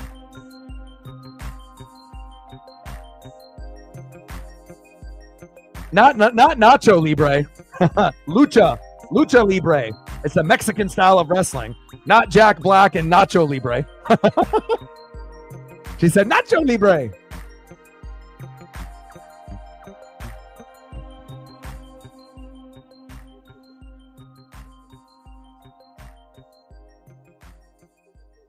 No, you're good.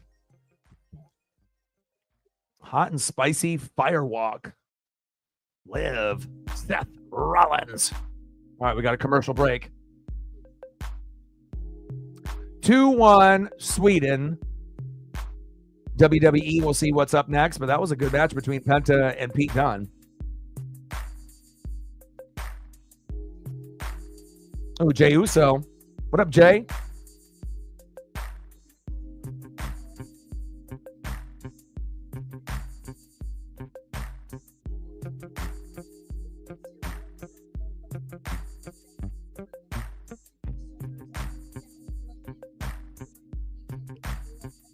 See if we can find some of the older stuff for Megan here for her dono. Oh, hello. We haven't seen these in a minute.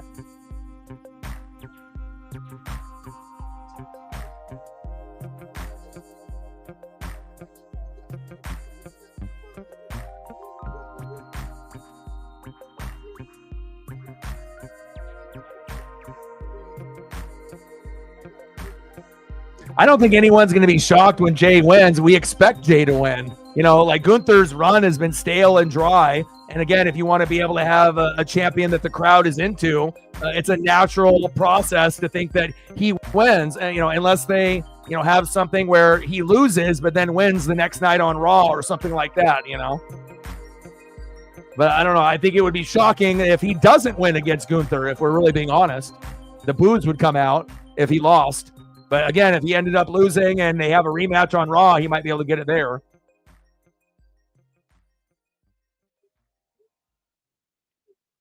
A little Jaws throwback for you.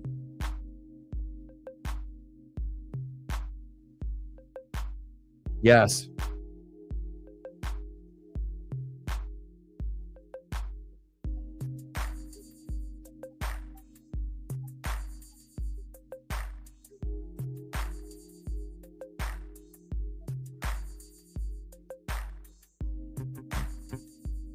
Odin's son is the man.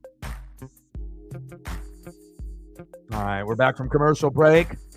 Let's see what the line is here for Team USA. Guenzo, Larkin, Werenski, Hughes, and Sanderson.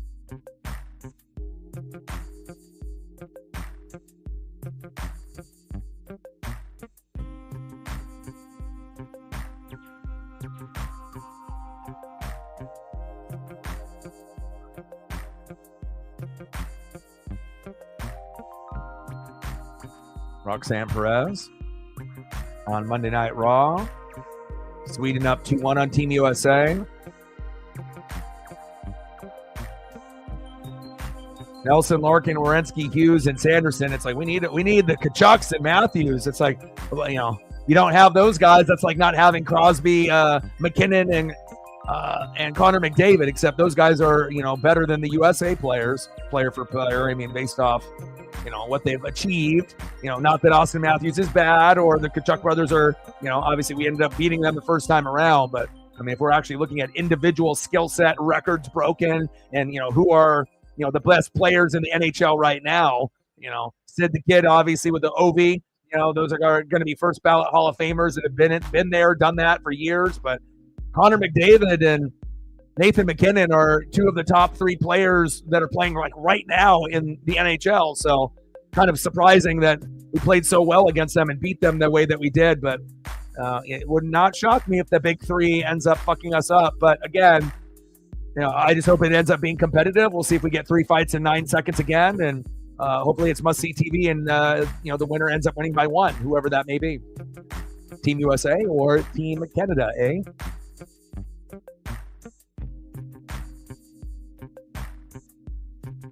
Oh, they knocked down the goalie there. What was that about? What's Team USA doing? They're getting frustrated, I think. Like, you normally don't see like one of the players try to check the goalie in the chest. I get it. Frustration is one thing, but that's not normally the guy that you want to check, especially if you get a feisty goalie. He might throw the mitt down and beat your ass. All right, we got less than 10 minutes to go in the second period. Team Sweden up 2-1 with a few USA stars injured or resting. And the USA crowd here in TD Garden needs to try to motivate Team USA or they're going to lose this. I mean, they've already advanced to the final, just wide left. But again, you want to go in with some good Uncle Mo. You don't want to just, come in with a loss after beating Team Canada. And then, you want to keep that momentum fresh.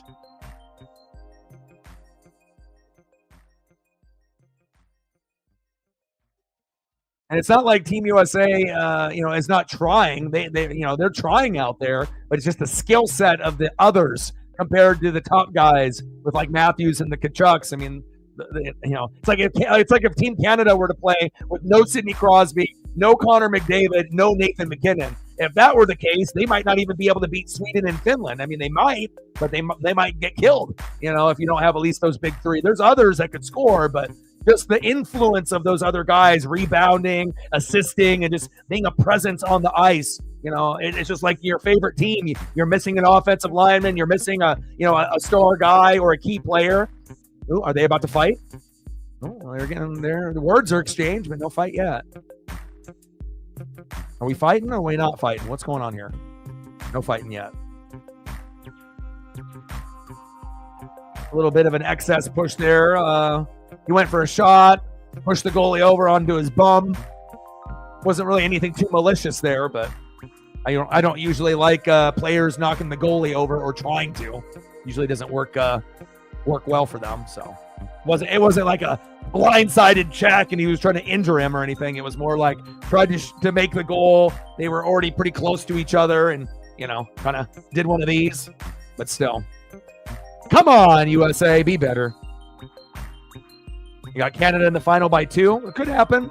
Could be like 5-3, Canada. Or it could end up being Team USA 3, Canada 1, like it was the first time around. So, but I hope for Canada's sake, with all these amazing players that they have, I hope Team USA and Team Canada both get to 2 or more. I don't want to see anyone with like a 0 or a 1. I want to see 3-2. I want to see 4-3, 5-4, 6-5. But based on goalie play, that might not happen. So. Might end up being a little bit lower scoring. We got Monday Night Raw. We got Sweden, USA. 9:18 left in the second period. We got Miller, Hughes, Werenski, Kreider, and Wenzel, Ottinger in net.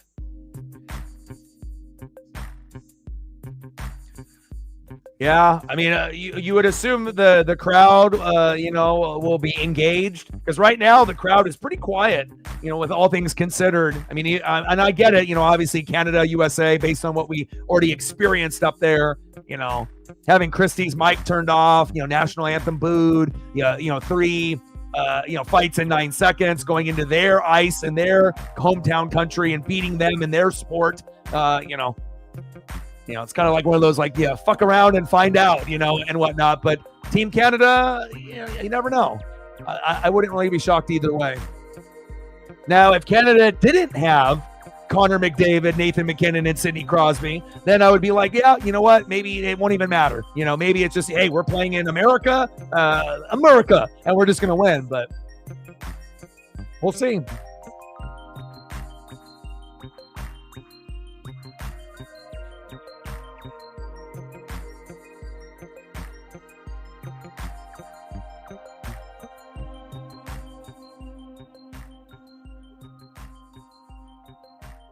We will see. It'll be fun. I don't know which way it's going to go, honestly, but I know it'll be a hell of a fun matchup to watch, and I can't wait to stream it.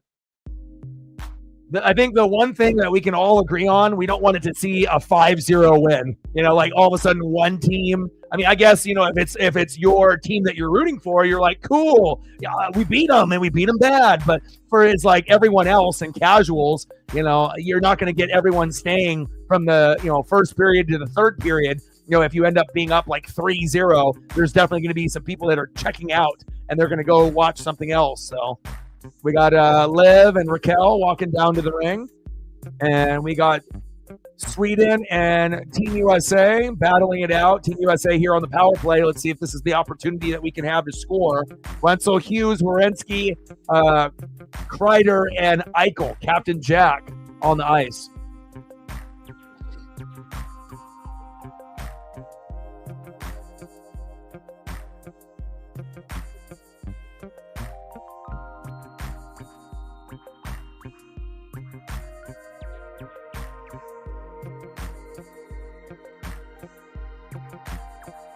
Oh, that was a good attempt there by Team USA, but you got too many Sweden defenders kind of trying to protect the Sweden goalie.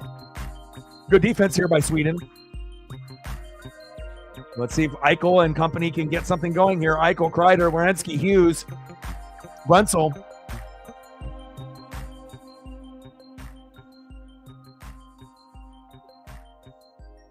Good save. Ersson with a great save there.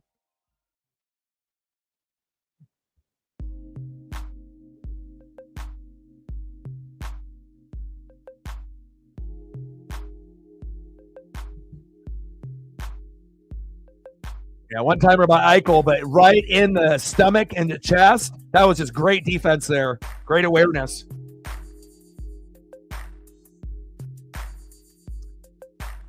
I was hoping I was going to have a voice today after streaming for 8 hours plus yesterday.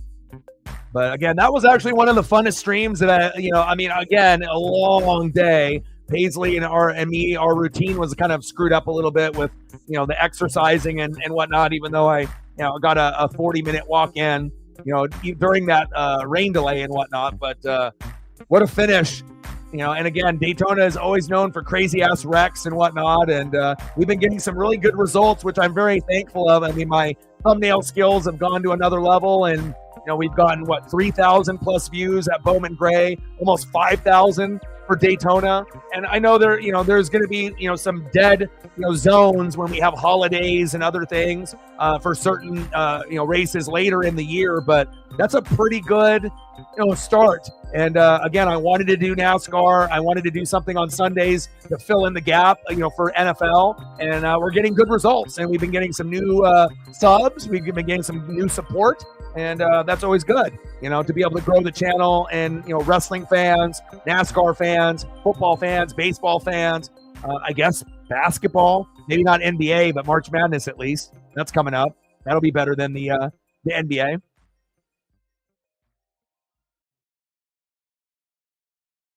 Oh, a nice save by Ottinger. Help him out, Team USA.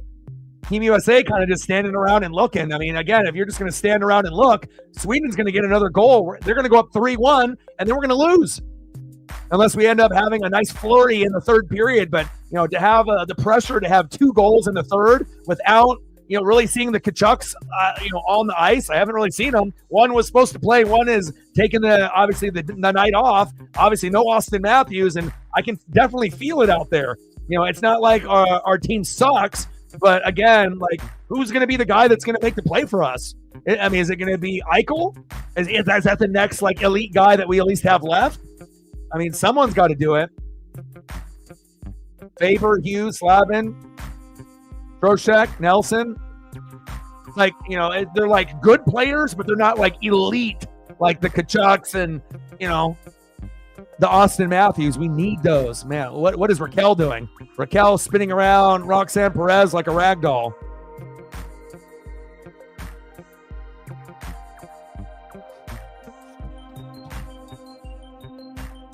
Oh, absolutely.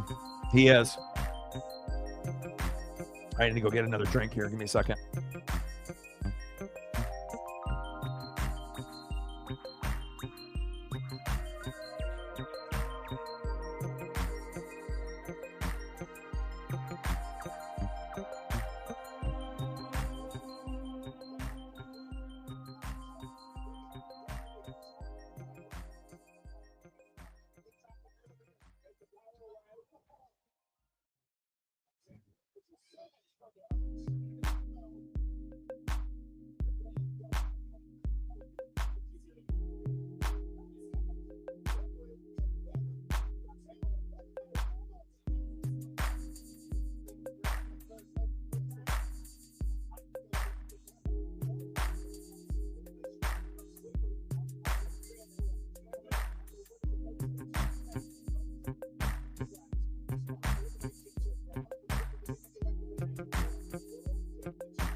All right, I'm back. Oh, Tony Granato on the mic.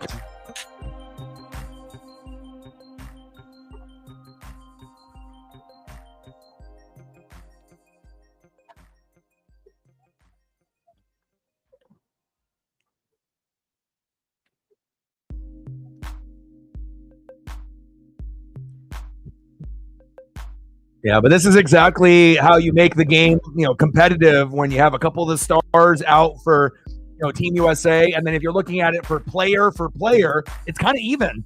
You know, again, you know, you have a few guys out for Team USA. You know, Team Sweden is lacking a couple high-end players. You know, they have some good players, but as far as like superstar level players, you know, they're lacking a few, and now it kind of feels like we're reeling a little bit. You know, I'm not sure who is going to be that guy that is going to tie this up for us. I mean, I guess the next biggest name might be Eichel, but I'm not sure if that's the guy. I don't think that he would be the guy that would score for us. You know, maybe it'd be the guy that would be on in the assist, but I'm not sure if he'd be the guy that actually gets us the goal. But maybe we're going to need him to be that guy in the third period. Otherwise, we're going to lose this.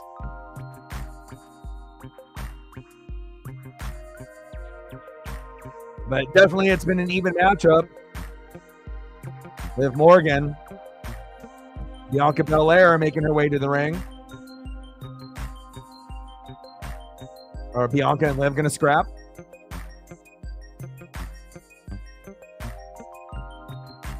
Naomi.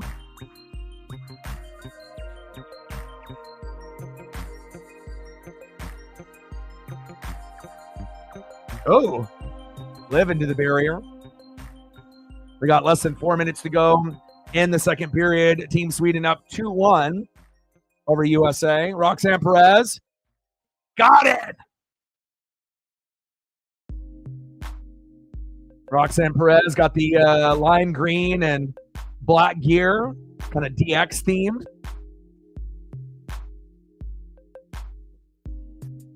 Liv Morgan getting beat up here by Naomi.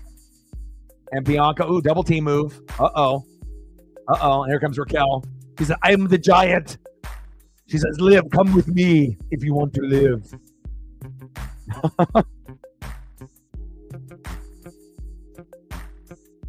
Oh, we're gonna throw down on Thursday.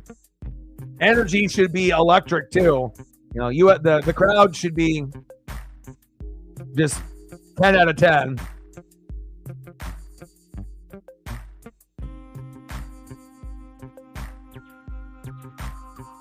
But, even the people on the panel that are from Canada, they've even said, in the pre-show, normally this is, a sport that is dominated by, the people that play it the most and that typically dominate the sport, right? It's their sport. But, I think that they're starting to realize Seth fucking Rollins with the ridiculous stunner shades. But they're starting to realize, hey, some of these other countries, Team USA kind of catching up a little bit.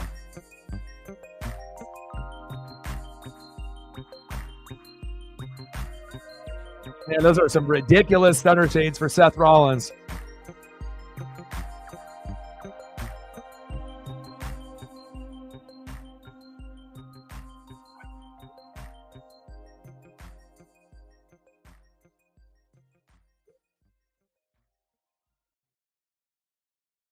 I mean, it definitely gives an opportunity to see the others, who can step up when, some of the top tier guys are out with injuries or resting, right? So, you can see, okay, when we are in a time of need, is there that other guy that can step up or guys that can step up for us? But it definitely feels very, very even, just like if you were going to watch Sweden and Finland go at it. But I'm hoping that Team USA, it doesn't look like they're going to get a goal here in the second period. They're going to have to wait to the third. And hopefully, for Team USA's sake and Ottinger's sake, he does not give up one here in the last minute. I'm going to be pissed. But again, we'll see how the defense is. Defense has been pretty good so far for both, countries up to this point since we're at 2-1. But we got about 1:16 left here in the second period. Team Sweden, Team USA. And USA scored first, but it's been all Sweden since.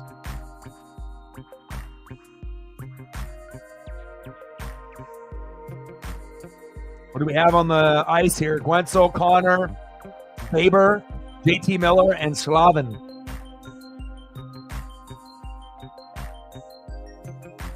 No, that's more than LeBron, David.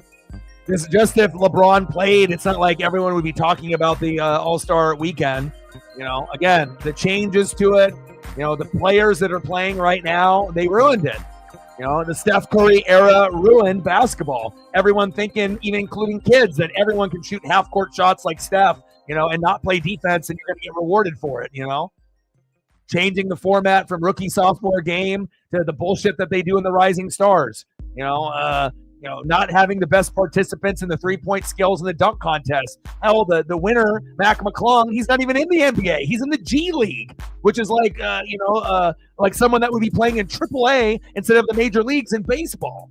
And then obviously doing the 40-point format, with the Team Chalk, Team Kenny, Team Shaq, Team Candace. They literally played basketball for 33 minutes, and they had 2 hours and 30 minutes of Mr. Beast, Kevin Hart, and a bunch of musical performances by Jello. It's like, if you're that stupid, as a company and an organization, and you wonder why that was the worst one of all time.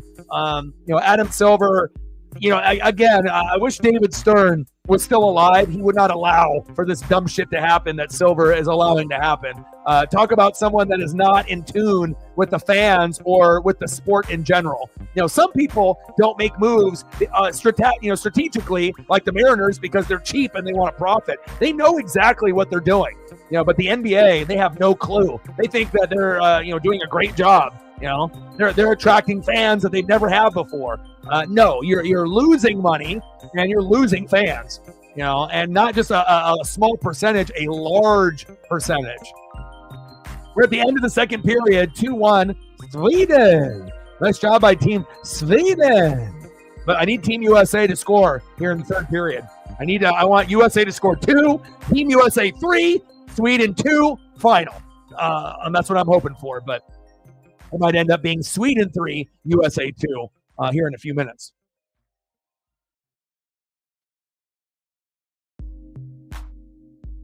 But I guarantee that, LeBron not playing yesterday, there was probably a percentage of LeBron fans that didn't even watch. They're like, fuck, if LeBron's not playing, I'm not going to watch. Those LeBron diehards, whether it's from Cleveland, Cavs fans, Miami Heat fan, Lakers, you get those guys that might be just LeBron and then they don't care about anyone else. I mean, LeBron, no Giannis, no Anthony Edwards. I mean, the product was F for the Rising Stars, F, for Saturday night, and a double F for fucking the All-Star game. Kobe is rolling in the grave right now. He just can't believe how entitled and selfish, these players are, and this league is just so out of touch. Sad.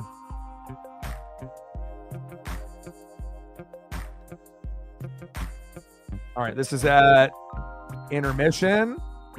So I'm going to turn up Monday Night Raw here so I can hear a little bit more of this since they're on at the same time, which is fantastic. I love when things are on at the same time. Nothing makes me happier that I can watch 2 or 3 things that are actually cool at the same time. I mean, it's cool to be able to focus just on one main thing, but it's like, nice to be able to have something there in the background. I might not have the volume up. And I know some of y'all are like that too. Sometimes if it's, how important it is, sometimes we got to focus on just Hawks, just Buccaneers, just Ducks. We got to focus, just Huskies, just Trojans. We're focused, right? But then other times when you have something like the Four Nations face-off and I can kind of turn my head to decide and I can catch Monday Night Raw, man, beautiful. Just like when we're going to end up having the Mariners and then we might have like a NASCAR race, it'll be a double dip for me.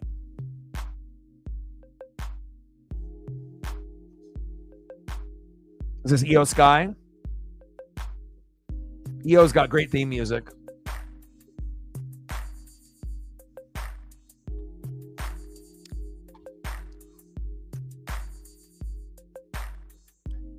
Like, sub, donate, comment, share. If you haven't smashed that like button yet, please do.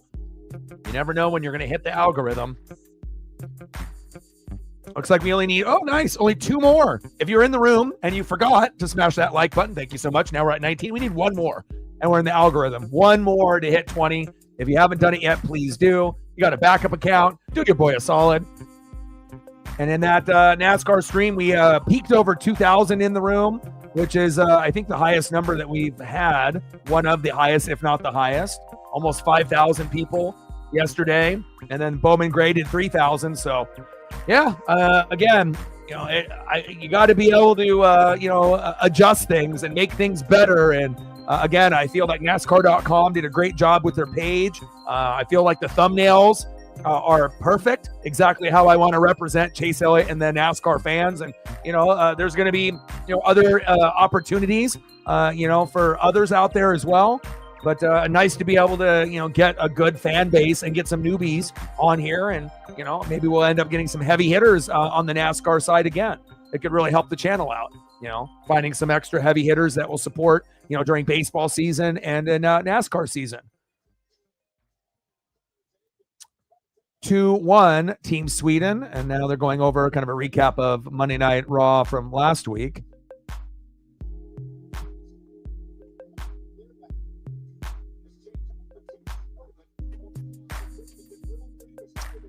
Nice. Did you end up buying your merch yet for the link that you sent for your F1 merch? Did you decide what you were going to get yet or no?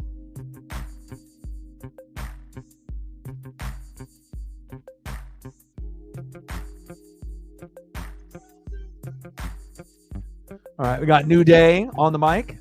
Xavier Woods, Kofi Kingston.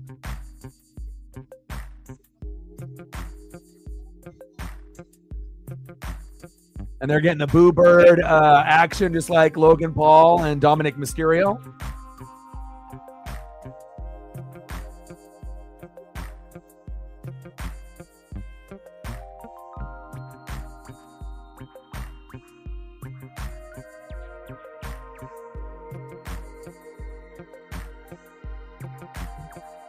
Had a cool conversation with one of my favorite workers at a Safeway from where I used to work at. He knows that I do streaming and whatnot. You ever meet somebody, you might not like be like best friends with them. It might just be someone that, or you talk to when you get coffee or when you go to the grocery store or you go to a store to, pick up something and you see that same type of person. Usually I have those people at like Petco, Safeway, certain places.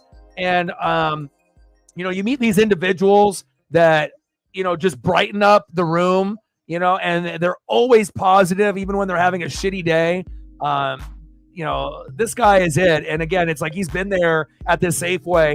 Usually he oversees like the self-checkout area because that's usually where I go. But again, he's worked there for like 15, 20 years, and we always have a conversation for at least a couple minutes before I go. It's just always cool to be able to see those types of people with all like of the bad shit that we have that's going on, to have those like special individuals where the company does not realize how special that person is. And, just a cool person, it's like you get that good juju and that good energy from that person. And, obviously you can give that positive energy to someone else. They can pass it on to someone else as well. It was great to see him today. But he was like, hey, how's the channel going? I'm like, it's going good, He's like, did the NASCAR thing. And, I was like, rain delay was like 8 hours. He's like, oh, I was like, yeah, man. I was like, 8 is way too much. But, but I told him, we threw up some photos. We entertained for a few hours and whatnot. Got back to the action. Just a really cool person.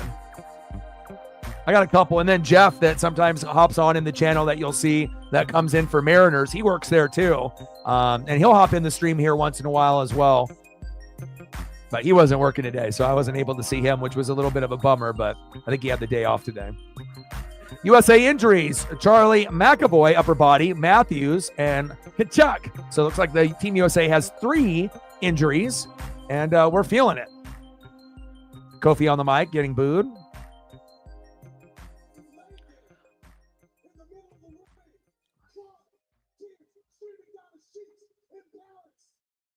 Oh, cool.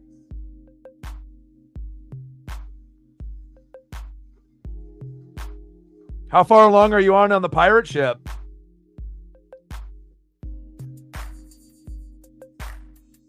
Holy cow, this is cool.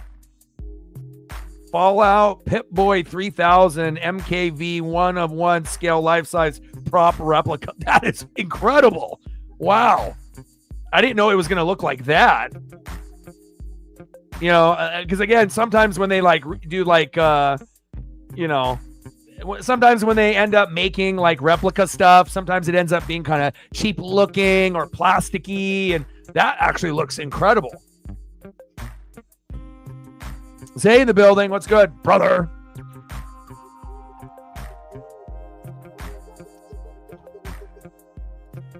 Yeah, incredible.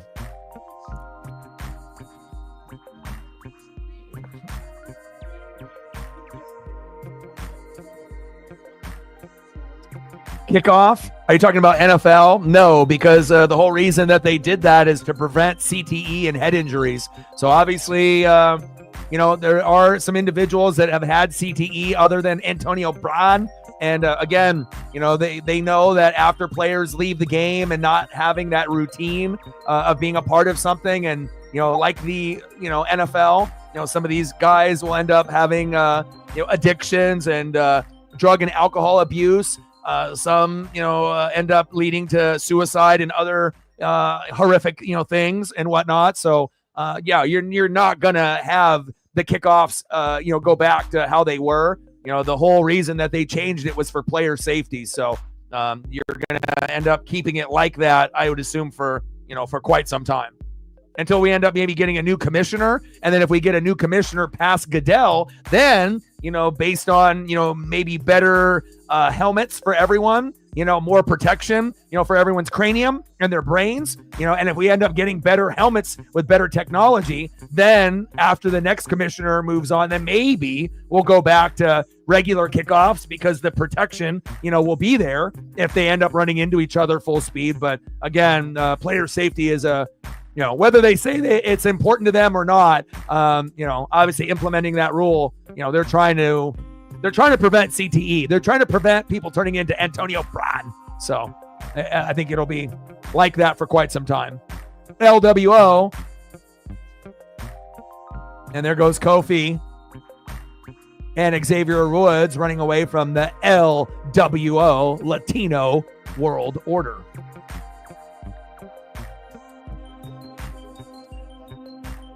College will go to the NFL kickoff. No, because the players aren't as big in college. It's like when you go to high school and you go to college, player safety is also important in college. And there has been some horrific, collisions in college and whatnot, but I don't think you're going to see it, unless you start getting, people that get, paralyzed. Like if you start seeing people getting paralyzed in college football, then they're going to make the adjustment. But until you start seeing people with like severe, stuff, happen, then I assume that we're going to keep the game the way that it is. And again, some of the college players are built like NFL players, but there is a lot that are never going to smell Sunday. And again, there's a difference between college, and pro. So player safety is important in college as well. But again, I don't think that they're going to implement it as like, this has to be done like the NFL, until we start seeing a reason for them to do it. So.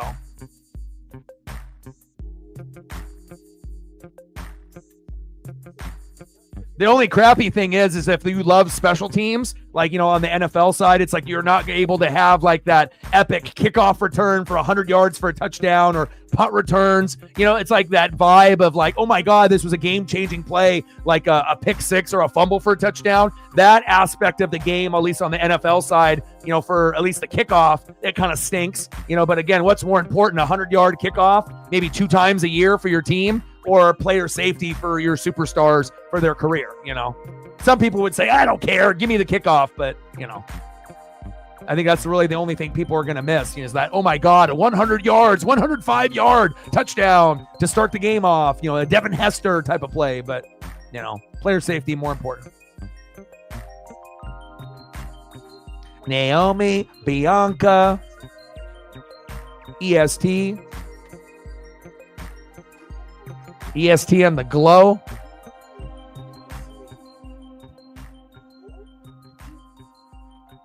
Yeah, it's a really good card for Monday Night Raw.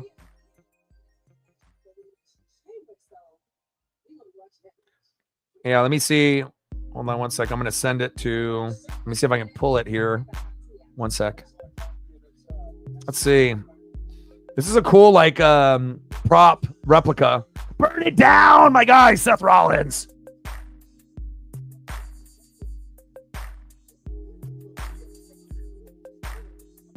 Oh.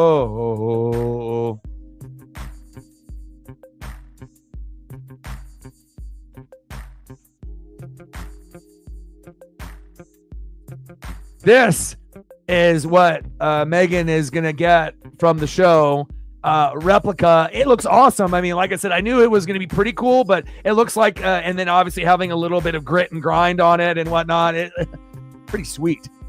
Pretty sweet. Just like Seth Rollins, baby. Yeah, it's awesome. I mean, that's something that not even a diehard would want to add to their collection if you enjoyed Fallout, All right, get him, Seth.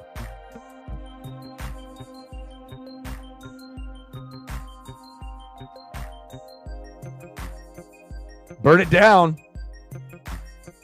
We're still waiting for the third period, so we got Monday Night Raw here keeping us entertained.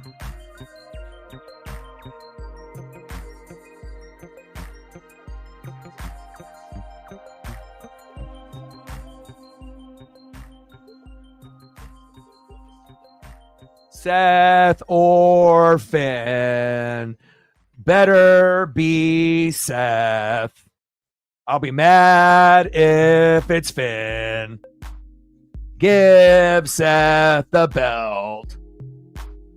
Should be good, but good matchups. Obviously, some Monday. Let's be honest. Even as like wrestling fans, like sometimes Monday Night Raw stinks. Like it ends up being like okay, but it's like we have such high expectations in this new Triple H regime. It's like, but they really haven't had like a terrible Raw. But there's just ones that are like you're going through the motions and it's just like, it's like, there was like maybe one good match, a couple filler matches, a lot of talking, sometimes a little bit of a disappointment, but most of the Raws, in this new era have been an 8 or above. Every once in a while, you'll catch a stray 7, where it could have been better, but, it all depends on the card and if the wrestlers match up, well. And, tonight, so far, so good.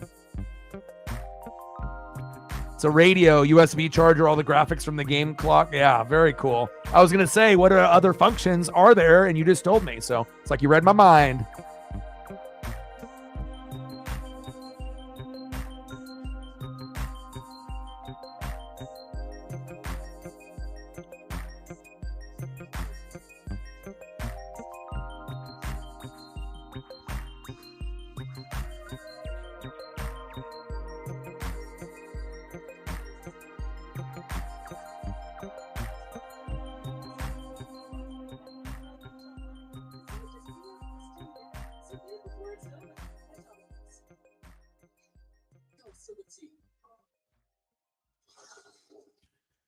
All right, come on, Team USA. How many more matches do we have left for Raw? Is this the last match for Raw? I think it is, because we have about 25 minutes to go. It's been about a 2-hour and 30-minute type of show for Triple H in this Netflix era. So it looks like Seth and Finn will be the last match of the night. So if we get a good, solid 20 minutes, should be pretty epic. And hopefully Seth ends up winning. Yeah, I miss Randy Orton too. He's great for wrestling.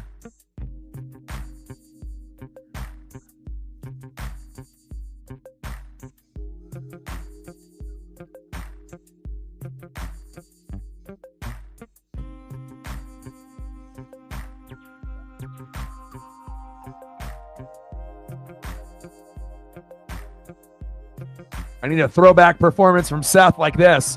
Blonde streak, the Shield. Let's go.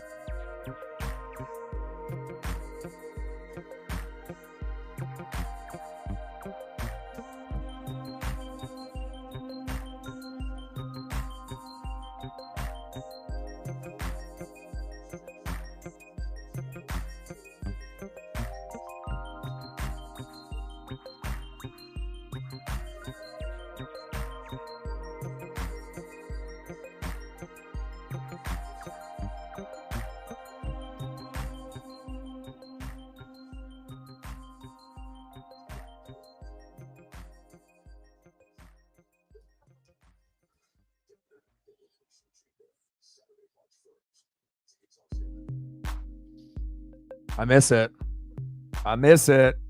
Sierra, Hotel, India, Echo, Lima, Delta. We are the Shield.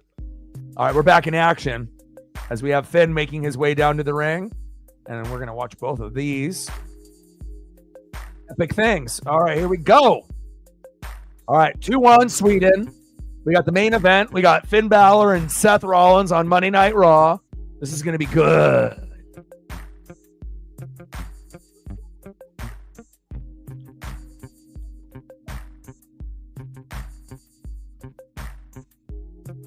Yeah, I do too. I mean, it was up at that point. It was the, one of the best factions besides Hogan, Kevin Nash, and Scott Hall. And then, now if you're looking at all three of their careers, the Shield is the most successful, faction of all time. Like if you're actually looking at like the belts and the opportunities, based on what Dean Ambrose was able to do here in WWE and what he's able to accomplish and get gold in AEW. What Seth's been able to accomplish, even though he deserves more. What Roman was able to do, in his different, reigns in WWE, getting sick, coming back, Shield and no Shield, Bloodline, and OTC and everything in between.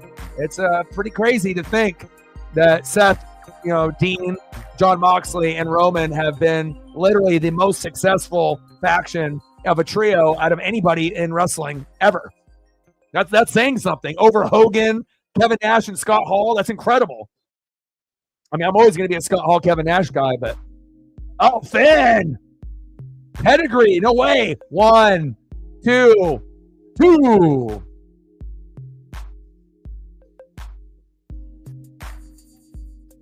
Hassan in the building. What's good? We got Monday Night Raw with Finn Balor and Seth Rollins on. We got Team Sweden up 2-1 with all the momentum against Team USA. Team USA has got 3 individuals with injuries that aren't playing, and we are feeling it. USA has already advanced against Canada in the championship on Thursday, but I still want to see them fight and win this. And they haven't given up. It's not like they, shoulders shrugged and they don't care. Like, they care about this. They want to win, but Team Sweden has been a little bit sharper, in the middle part to the end of the first and all of the second. So we didn't have any goals in the second, but it kind of felt like it was still dominated by Sweden. And now Sweden's on a power play. Not good for Team USA.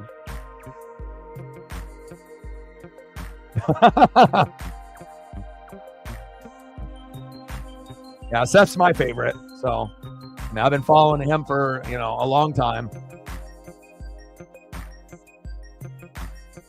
He's great on the mic, great in the ring, one of the greatest of all time.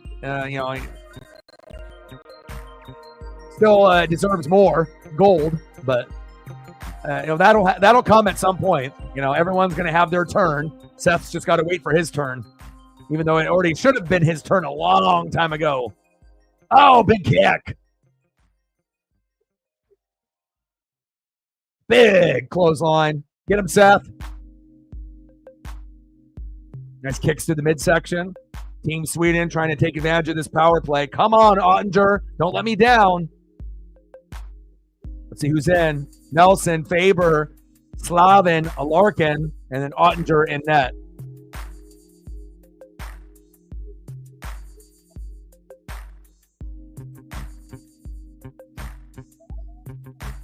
Now, I mean, obviously, some of the men wrestlers, it's a man's man, There's a different level of, there's a different level of a man when they're in the wrestling business. Especially if they got the physique, the aura, the vibe. Both are great on the mic, too, with Drew and Seth.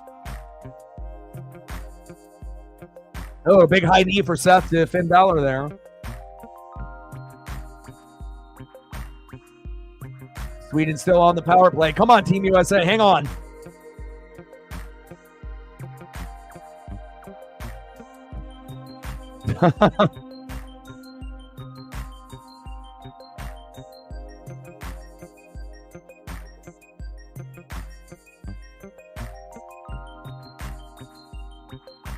But based off the momentum, it really doesn't feel like Team USA is going to win this. It feels like, they're going to end up losing this by a goal or two, unless something really changes dramatically quick.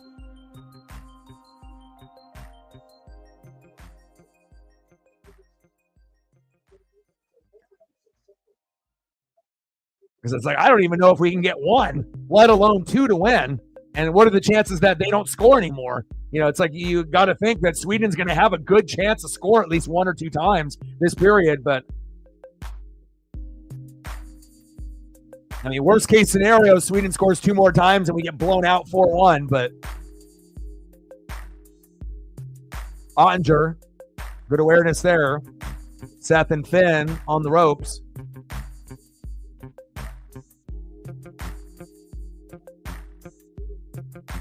Yeah, I got a vintage Ultimate Warrior figure here on the desk.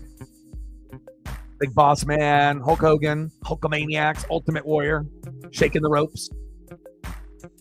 Yeah, it's crazy. Some of them actually have Northwest ties, like Ultimate Warrior has Northwest ties here in Oregon, and Roddy Piper from Oregon. So it's kind of crazy. A lot of people don't realize some of the most famous wrestlers came from the Pacific Northwest area. Rest in peace, Ultimate Warrior and Roddy Piper. A lot of the legends and icons I grew up watching had figures of. They're no longer with us. Kreider, Eichel, Werenski, Fox, and Boldy. Who's it going to be? Kreider again? Werenski? I mean, someone's got to score. Eichel can get the assist for us, but who's going to be the guy that scores? Werenski, Hughes, Sanderson, Guentzel. Come on now. We've been really, really flat here.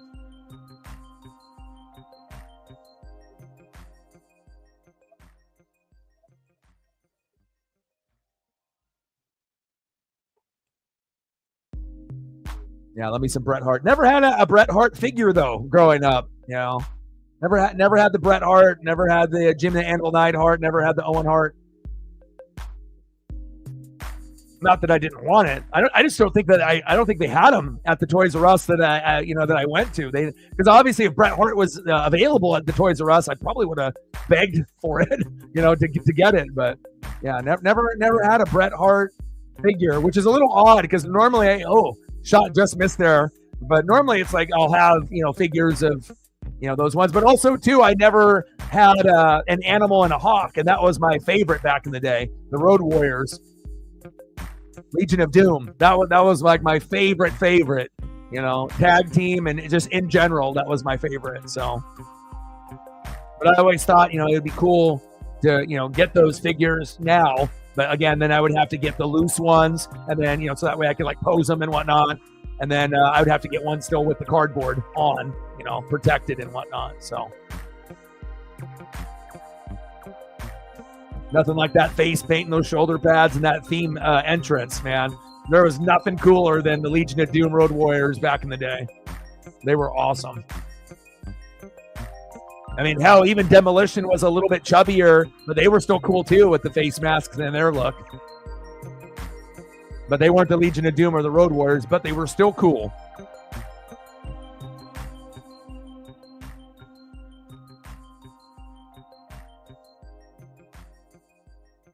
But I didn't have like too many, figures. I had Hulk Hogan, Ultimate Warrior, Big Boss Man, and the Bushwhackers, Luke and Butch. And I would just run around the house chasing my dad, doing the Bushwhacker dance, the Bushwhacker attack. Less than 13 minutes to go. 2-1 Team Sweden. Utter domination for them. Team USA, they need the crowd to will them to this victory, or at least to tie it. I mean, if we're going to lose, at least let's get it to 2-2 and lose 3-2 in overtime or something. But crowd has been definitely taken out of this here in Boston.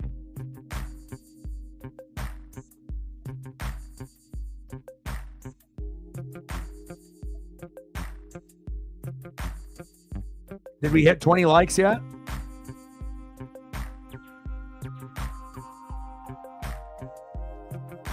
Where are we at? Do we need one more still? We need one more. Like, sub, donate, comment, share. If you haven't smashed that like button yet, please do. One more to go, and we're at 20.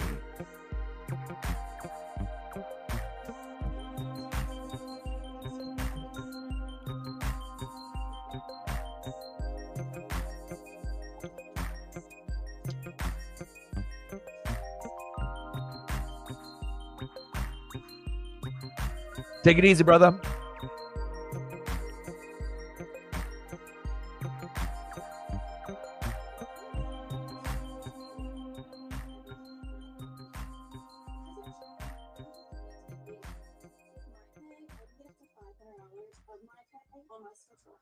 No interest, no credit checks, no mandatory fees. I love that I can control my money. And for the first time, I can control my fate. And you too. And that's why and get paid for your set.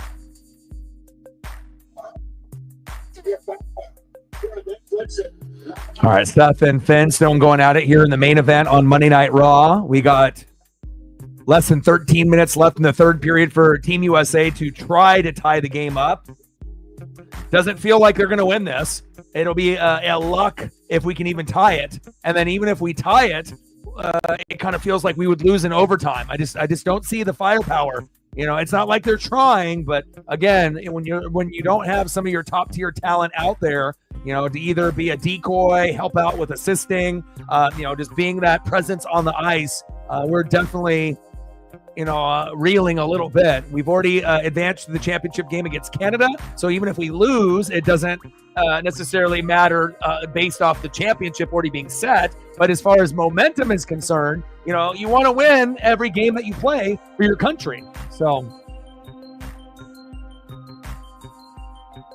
Jesper Bratt with that amazing goal earlier on in the matchup. Wow, distance to goal line, 18.25 feet. What a stud.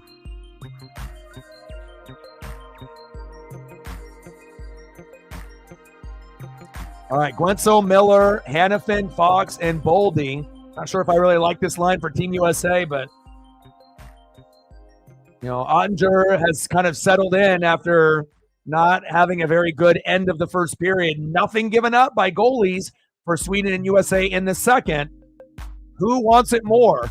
Team Sweden? Just for hey, we can beat USA, or is USA going to find the right combination of players and get this at least tied up for our country's sake? I want that Uncle Mo. I want that momentum. I want it back. USA had it for the first 5 minutes, and it's been Team Sweden. Oh, big hit on Team Sweden. Where was that in the second period? Where was that in the end of the first period? Where's the energy? Oh, are we going to get a fight? Maybe that's what we need. We need to get chippy and have someone just jab each other a couple times in the face to kind of get the energy going. Yeah, less than a month away from NFL free agency, 2 weeks away from Elimination Chamber. Exciting. March Madness, right around the corner. Fun. NASCAR Cup Series Atlanta next week. Amazing. I mean, pretty soon, MLB, baby. Pretty soon. We'll be able to watch J-Rod, Aaron Judge, Shohei Ohtani, Skeens, Tariq Skubal. Oh, man, I can't wait. I can't wait for the MLB. Big chop to the knee by Seth and a DDT on Finn. About 11 minutes to go here. Oh, big high knee for Seth. 2.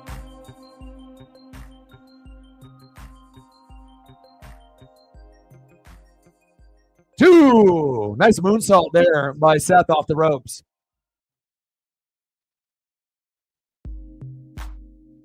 USA, power play.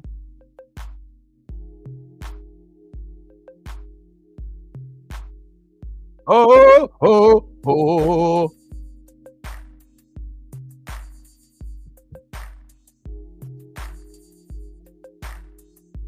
Crowd loves Seth. He's earned it over his career. But honestly, anyone that's got the you're going to get cheers. Him, Becky Lynch, Sami Zayn, anything that has a theme song that makes you sing along, fans love that shit. Just like the whole Yeet movement with Jay, people love to participate. The Yes movement with Daniel Bryan, it just has to be clever, catchy, and authentic, and it'll work. Seth at the top rope. 5-star frog splash. Oh, countered by Finn. 2. That was a close pinfall. USA on the power play. Come on, Team USA. JT Miller, Larkin, Connor, Fox, and Boldy.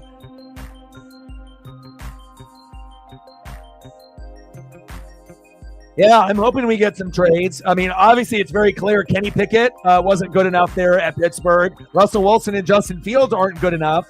They need quarterback, offensive line, and better defense. They have some defense, and they're known as a defensive team. But again, it's you need. And obviously, it kind of is unfortunate that George Pickens, is kind of a me player, not a team player. He's got the hands and the athleticism and the route running, but again, he's just kind of a selfish player, which is really unfortunate. And, the only way that he's going to be able to turn his career around is that if he goes somewhere that, has that, kind of you can't play like that attitude, making him being held accountable for his actions and going to a team that, won't allow him to do that, but how many teams, are that, again, there's, he's got a bright future if he works on himself, but if he doesn't, it'll be wow, what could have been George Pickens, USA 2-on-2 and a good save. Harrison. Sling blade. Another one. Get him, Seth. Oh, Seth caught him. Yeah, they need better running backs, better offensive line. I like Freiermuth, right? I like Minka Fitzpatrick. I like some of the guys that they have, but you got to think like Cameron Hayward's getting older. TJ Watt is fantastic, when he doesn't get injured, but they need more. They have some pieces, but again, they don't have enough.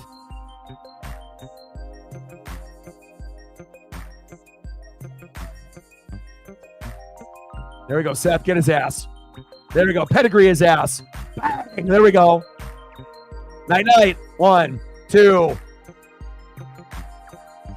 Oh, that was the latest kick out. That was like 1, 2, 2.99, almost a 3. It almost looked like the ref actually counted 3, and Finn kicked out late there. I don't know about that. That looked like a 1, 2, 3.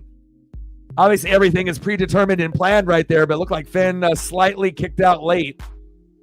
Refs, you suck.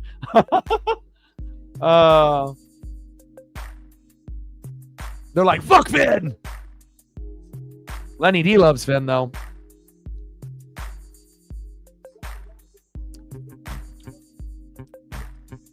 Got to be on the same page.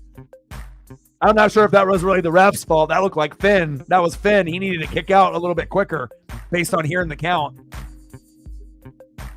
But if you get your bell rung, right? If you get your bell rung and you get stunned a little bit, yeah, you might end up being a slight second slow. I mean, it's only a 3 count. All right, here we go, Seth. I'm going to try to get him with the curb stomp. Good counter by Finn. Ooh. And they're trying to really stretch this out to like a 20, 25-minute match. I love it. 9 minutes left here in the third period. Come on, Team USA, wake the fuck up. We got a championship game with Canada. Okay? Let's get it going here.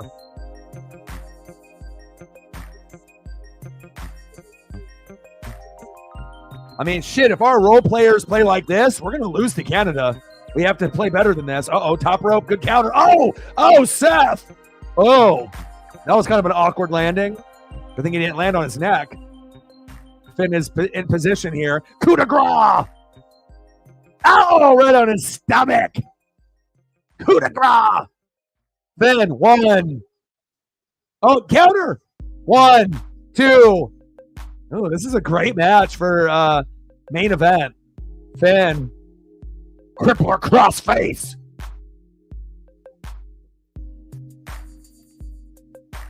Now, if I can just get Team USA to tie this up with this last match, we're cooking. Oh, Seth, he got him. Curb stomp, curb stomp, curb stomp. Hit him, Seth. 1, 2. There it is. And now the ref went extra quick right there, if you noticed. Here is your winner, Seth Rollins. There we go. Monday Night Raw was better this week than it was last week. Again, every once in a while, you're going to have a Raw, depending on how close the, PLE is.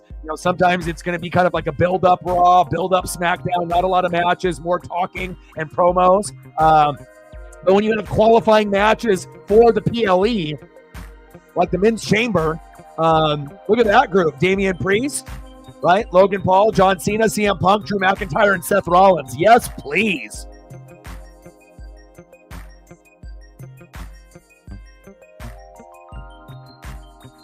All right. Great match. That was like PLE quality.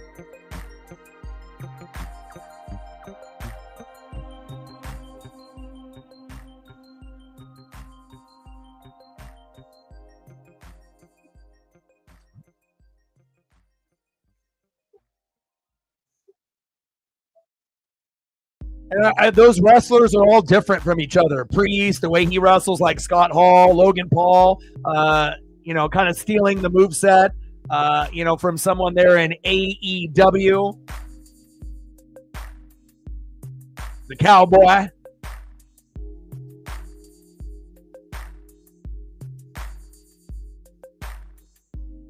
Adam Page pretty much stole his whole moveset. But, every individual is a little bit different. Then you got the OG and Cena. as well as the OG and Punk, McIntyre, the best big on the mic and in the ring, and then Seth freaking Rollins. Well, that was a good Monday Night Raw. Hell. All right, I can turn that off now. Now we just got 7 minutes to go here in the Four Nations face-off on TNT, True TV, and Max. And we're just desperately hoping that the USA can tie this up, but the crowd has not helped. They've been incredibly quiet. And I get it. They're going to be extra loud for Canada, but the crowd has been a letdown. I mean, you finally won in Canada, and that level of energy there from the Canadian fans until we started winning was electric, especially with those first 3 fights in 9 seconds. But the energy tonight from the crowd in the TD Garden here in Boston on a scale of 0 to 10, it's been like a 2. It could be much better. But again, USA needs to do something for this crowd to kind of erupt. There hasn't been many fights. Hasn't been too many penalties. And again, there hasn't been a whole lot of Uncle Mo opportunities for Team USA. They scored first. Sweden scored in the next 2 goals in the first. Nobody scored in the second, and it's been really flat here in the third. Good defense. Oh, here we go. Stolen. Pass it. 1-1. Oh, shit. That was it right there. That was the chance. We had a 1-on-1. Probably the only one that we're going to have all night, and he missed it. Fuck. Oh, it was 2-on-1, and then he gave it up, which was the right move, but just couldn't get it past Harrison. Damn it. Hannafin, Eichel, Fox, Boldy, and Kreider. Fox shooting it from like 50 feet away. You got to be closer. Oh, Sweden with the steal. Uh-oh. 2-on-2. Good save there by Oettinger getting in the way. Uh-oh. Come on, USA. Hannafin, Eichel, Fox, Boldy, and Kreider. Oettinger still in net. And Oettinger has done good. Besides those 2 goals he gave up in the first, he's settled in for the whole second period as well as this third, but we're running out of time. Come on, baby.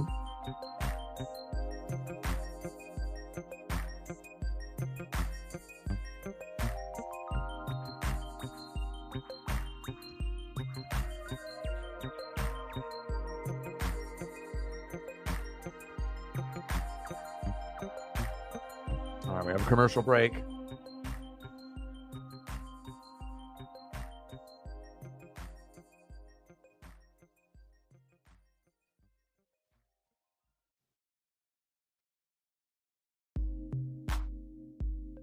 Natman in the building. You're starting to become a regular. Great seeing you. How are you, brother?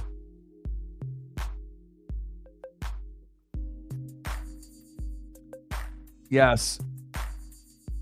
Boom. Let them know. We haven't got all of the women's. Bianca, Naomi, Bailey, Roxanne, Alexa, and Liv. Man, that's going to be good. Then Tiffy and Trish, Nia Jackson, Candice LeRae. And then eventually we're going to get Tiffy time versus Charlotte at WrestleMania. Sami Zayn and KO. Man, it's starting to line up very well here. Nat Man. Da-na-na-na-na-na-na. Nat Man. What's good, brother? Zay in the building. We're flat, bro. We got 3 guys with injuries. And again, when you don't have the Kachucks out there, you don't have Austin Matthews. We're feeling the pressure. We're not the same team without those 3. Come on, Team USA. But I know, obviously, on Thursday, it's going to be incredible. And hopefully we get a bunch of fights and a lot of energy. We're going to need it, too. Because if we come out soft, we're going to get our ass kicked. All right, let's take a look to see. So there's nothing until Canada, USA on Thursday. So that probably means that we're going to have to do something. NBA doesn't come back until Wednesday. Hornets, Lakers. Trying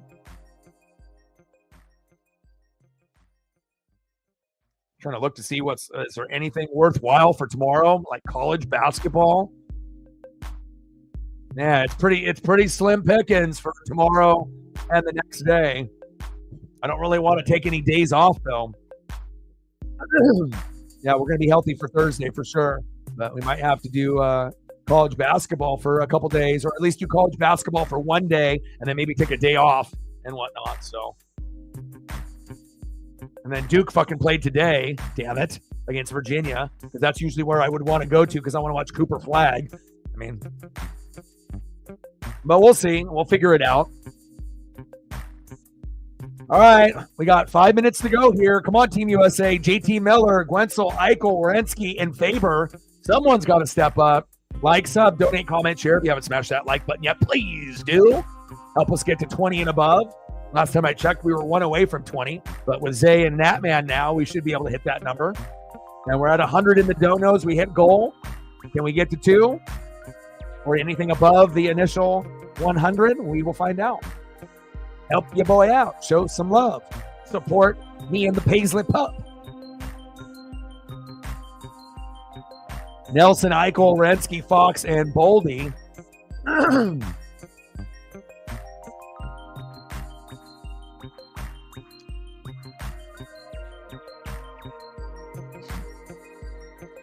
When is NXT on? What day is NXT on? Like, too bad there's like NXT isn't on like tomorrow, and then like SmackDown would be on Wednesday. So then I could do like 2 wrestling streams back to back while we're waiting for NHL, Four Nations Face-Off Championship on Thursday. But I really don't want to take days off. I mean, I like grinding and working. So, but we might have to take one day off. But, we got to figure out what we're going to be doing tomorrow or Wednesday. We got to work one of those days. I would rather work both, but I'm okay with taking a day off, but I don't want to be taking both days off and then, streaming USA Canada. I would like to be able to get together and hang out for at least a couple hours on one of those days. Tuesday night, so tomorrow. Interesting.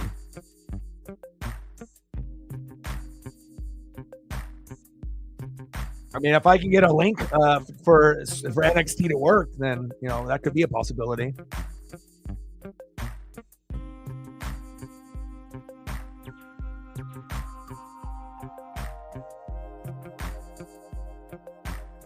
Forsberg,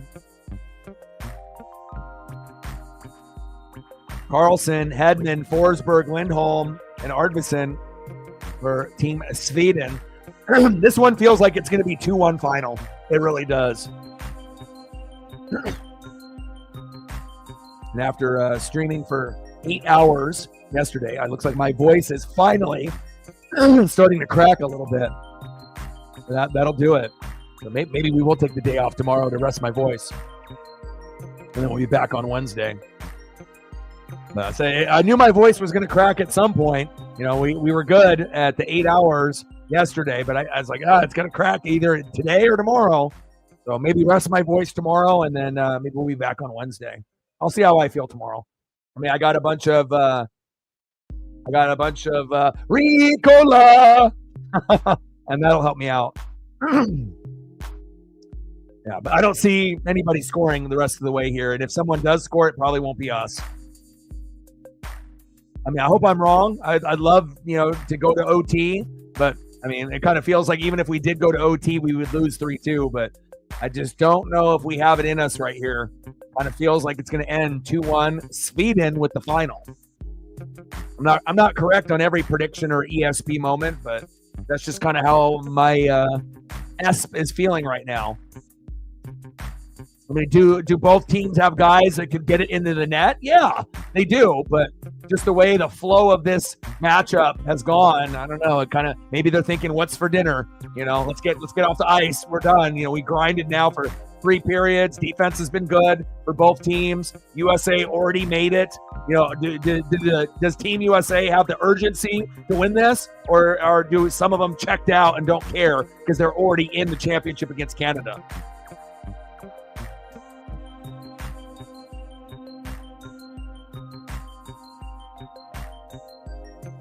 Dude, you're diehard. I can't even get into college baseball. I mean, like, if it ends up being like the tournament for like the championship, I'll tune in then. But yeah, I don't watch any college baseball. And if I do, it would only be in like the championship, for the whole thing. to be, the champion. And that's it. Other than that, I'm not watching. But that's cool that you watch, though. But I guess it just depends if you have a connection with the team from like a player or, whatever that may be. Empty net. I don't know if that'll help, though. Werenski, Boldy, Eichel, Miller, Guentzel. Empty net as well. Oh! Oh! And then out of play. That might have been it right there.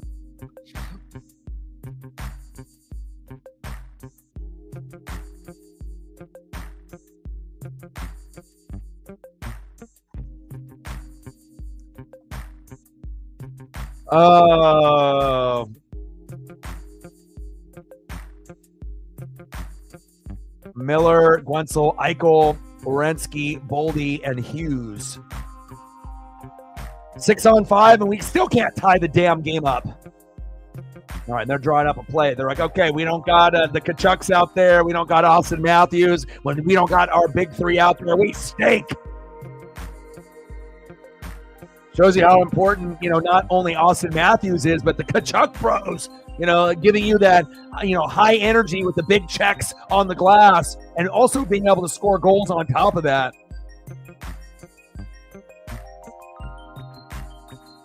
It's like, a lot of teams would lose if they didn't have their big three. Like, imagine if the Heat didn't have LeBron and Dwayne Wade and Chris Bosh playing. Yeah, you're losing.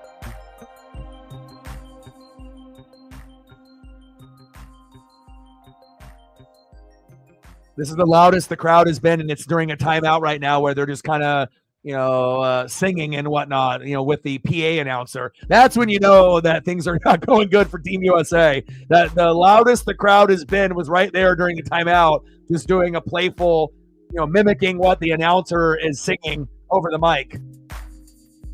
And now Team Sweden. Now you get Team USA. Finally, the fans are waking up. But where was the energy for the fans in the first and second period? Non-existent. Terrible outing by the Americans here in the TD Garden in Boston. Your energy is like a 2. We needed that energy to be at least an 8. I don't expect it to be a 10 or an 11 like we're going against Canada, but the energy needed to be at least at an 8 from the crowd, and they definitely did not help the players out here tonight. Oh, wow, just wide. They almost got empty net goal there. Less than a minute to go. John in the building. What's good? Nice. Keep me updated on anybody that you like to watch with prospects and whatnot.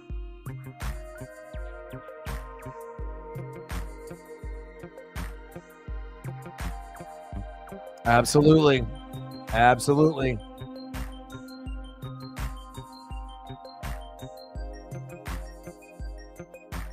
Less than 30 seconds to go. This is going to end 2-1, unless Sweden can hit that empty netter, and then it might be 3-1. But I don't see the urgency. I don't see the crisp passing. The crowd isn't into it.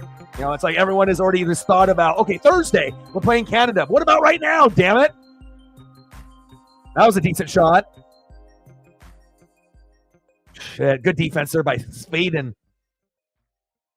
Sweden is about to win this. Empty netter, and he went wide. Oh, good job, Sweden. I got nothing negative to say. He kicked ass. He played good defense. We were undermanned. It showed. And, hopefully we can end up getting a semi-healthy Matthews, Kachuk Bros, and the rest because, poor performance here. I expected a hell of a lot more, even with those people not playing.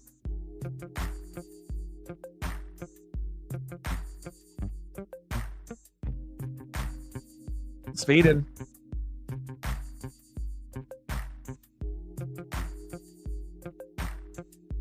Last-ditch effort here for Team USA. Shoot! Oh, just wide. Probably got one shot now, and that's it. I called it. End of the third. Congratulations, Team Sweden. They win 2-1, and they earned it, too.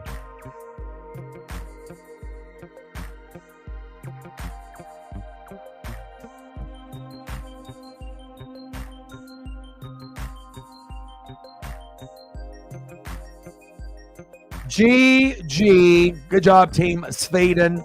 Well, I love you guys, and I appreciate you guys very, very much. Shout out to Megan for holding it down, getting us to the goal by just herself. Hopefully we'll get some others to be able to show some love as well. And check socials for tomorrow and Wednesday. There's not really a whole lot to do. No NBA tomorrow. You know, it's like college basketball.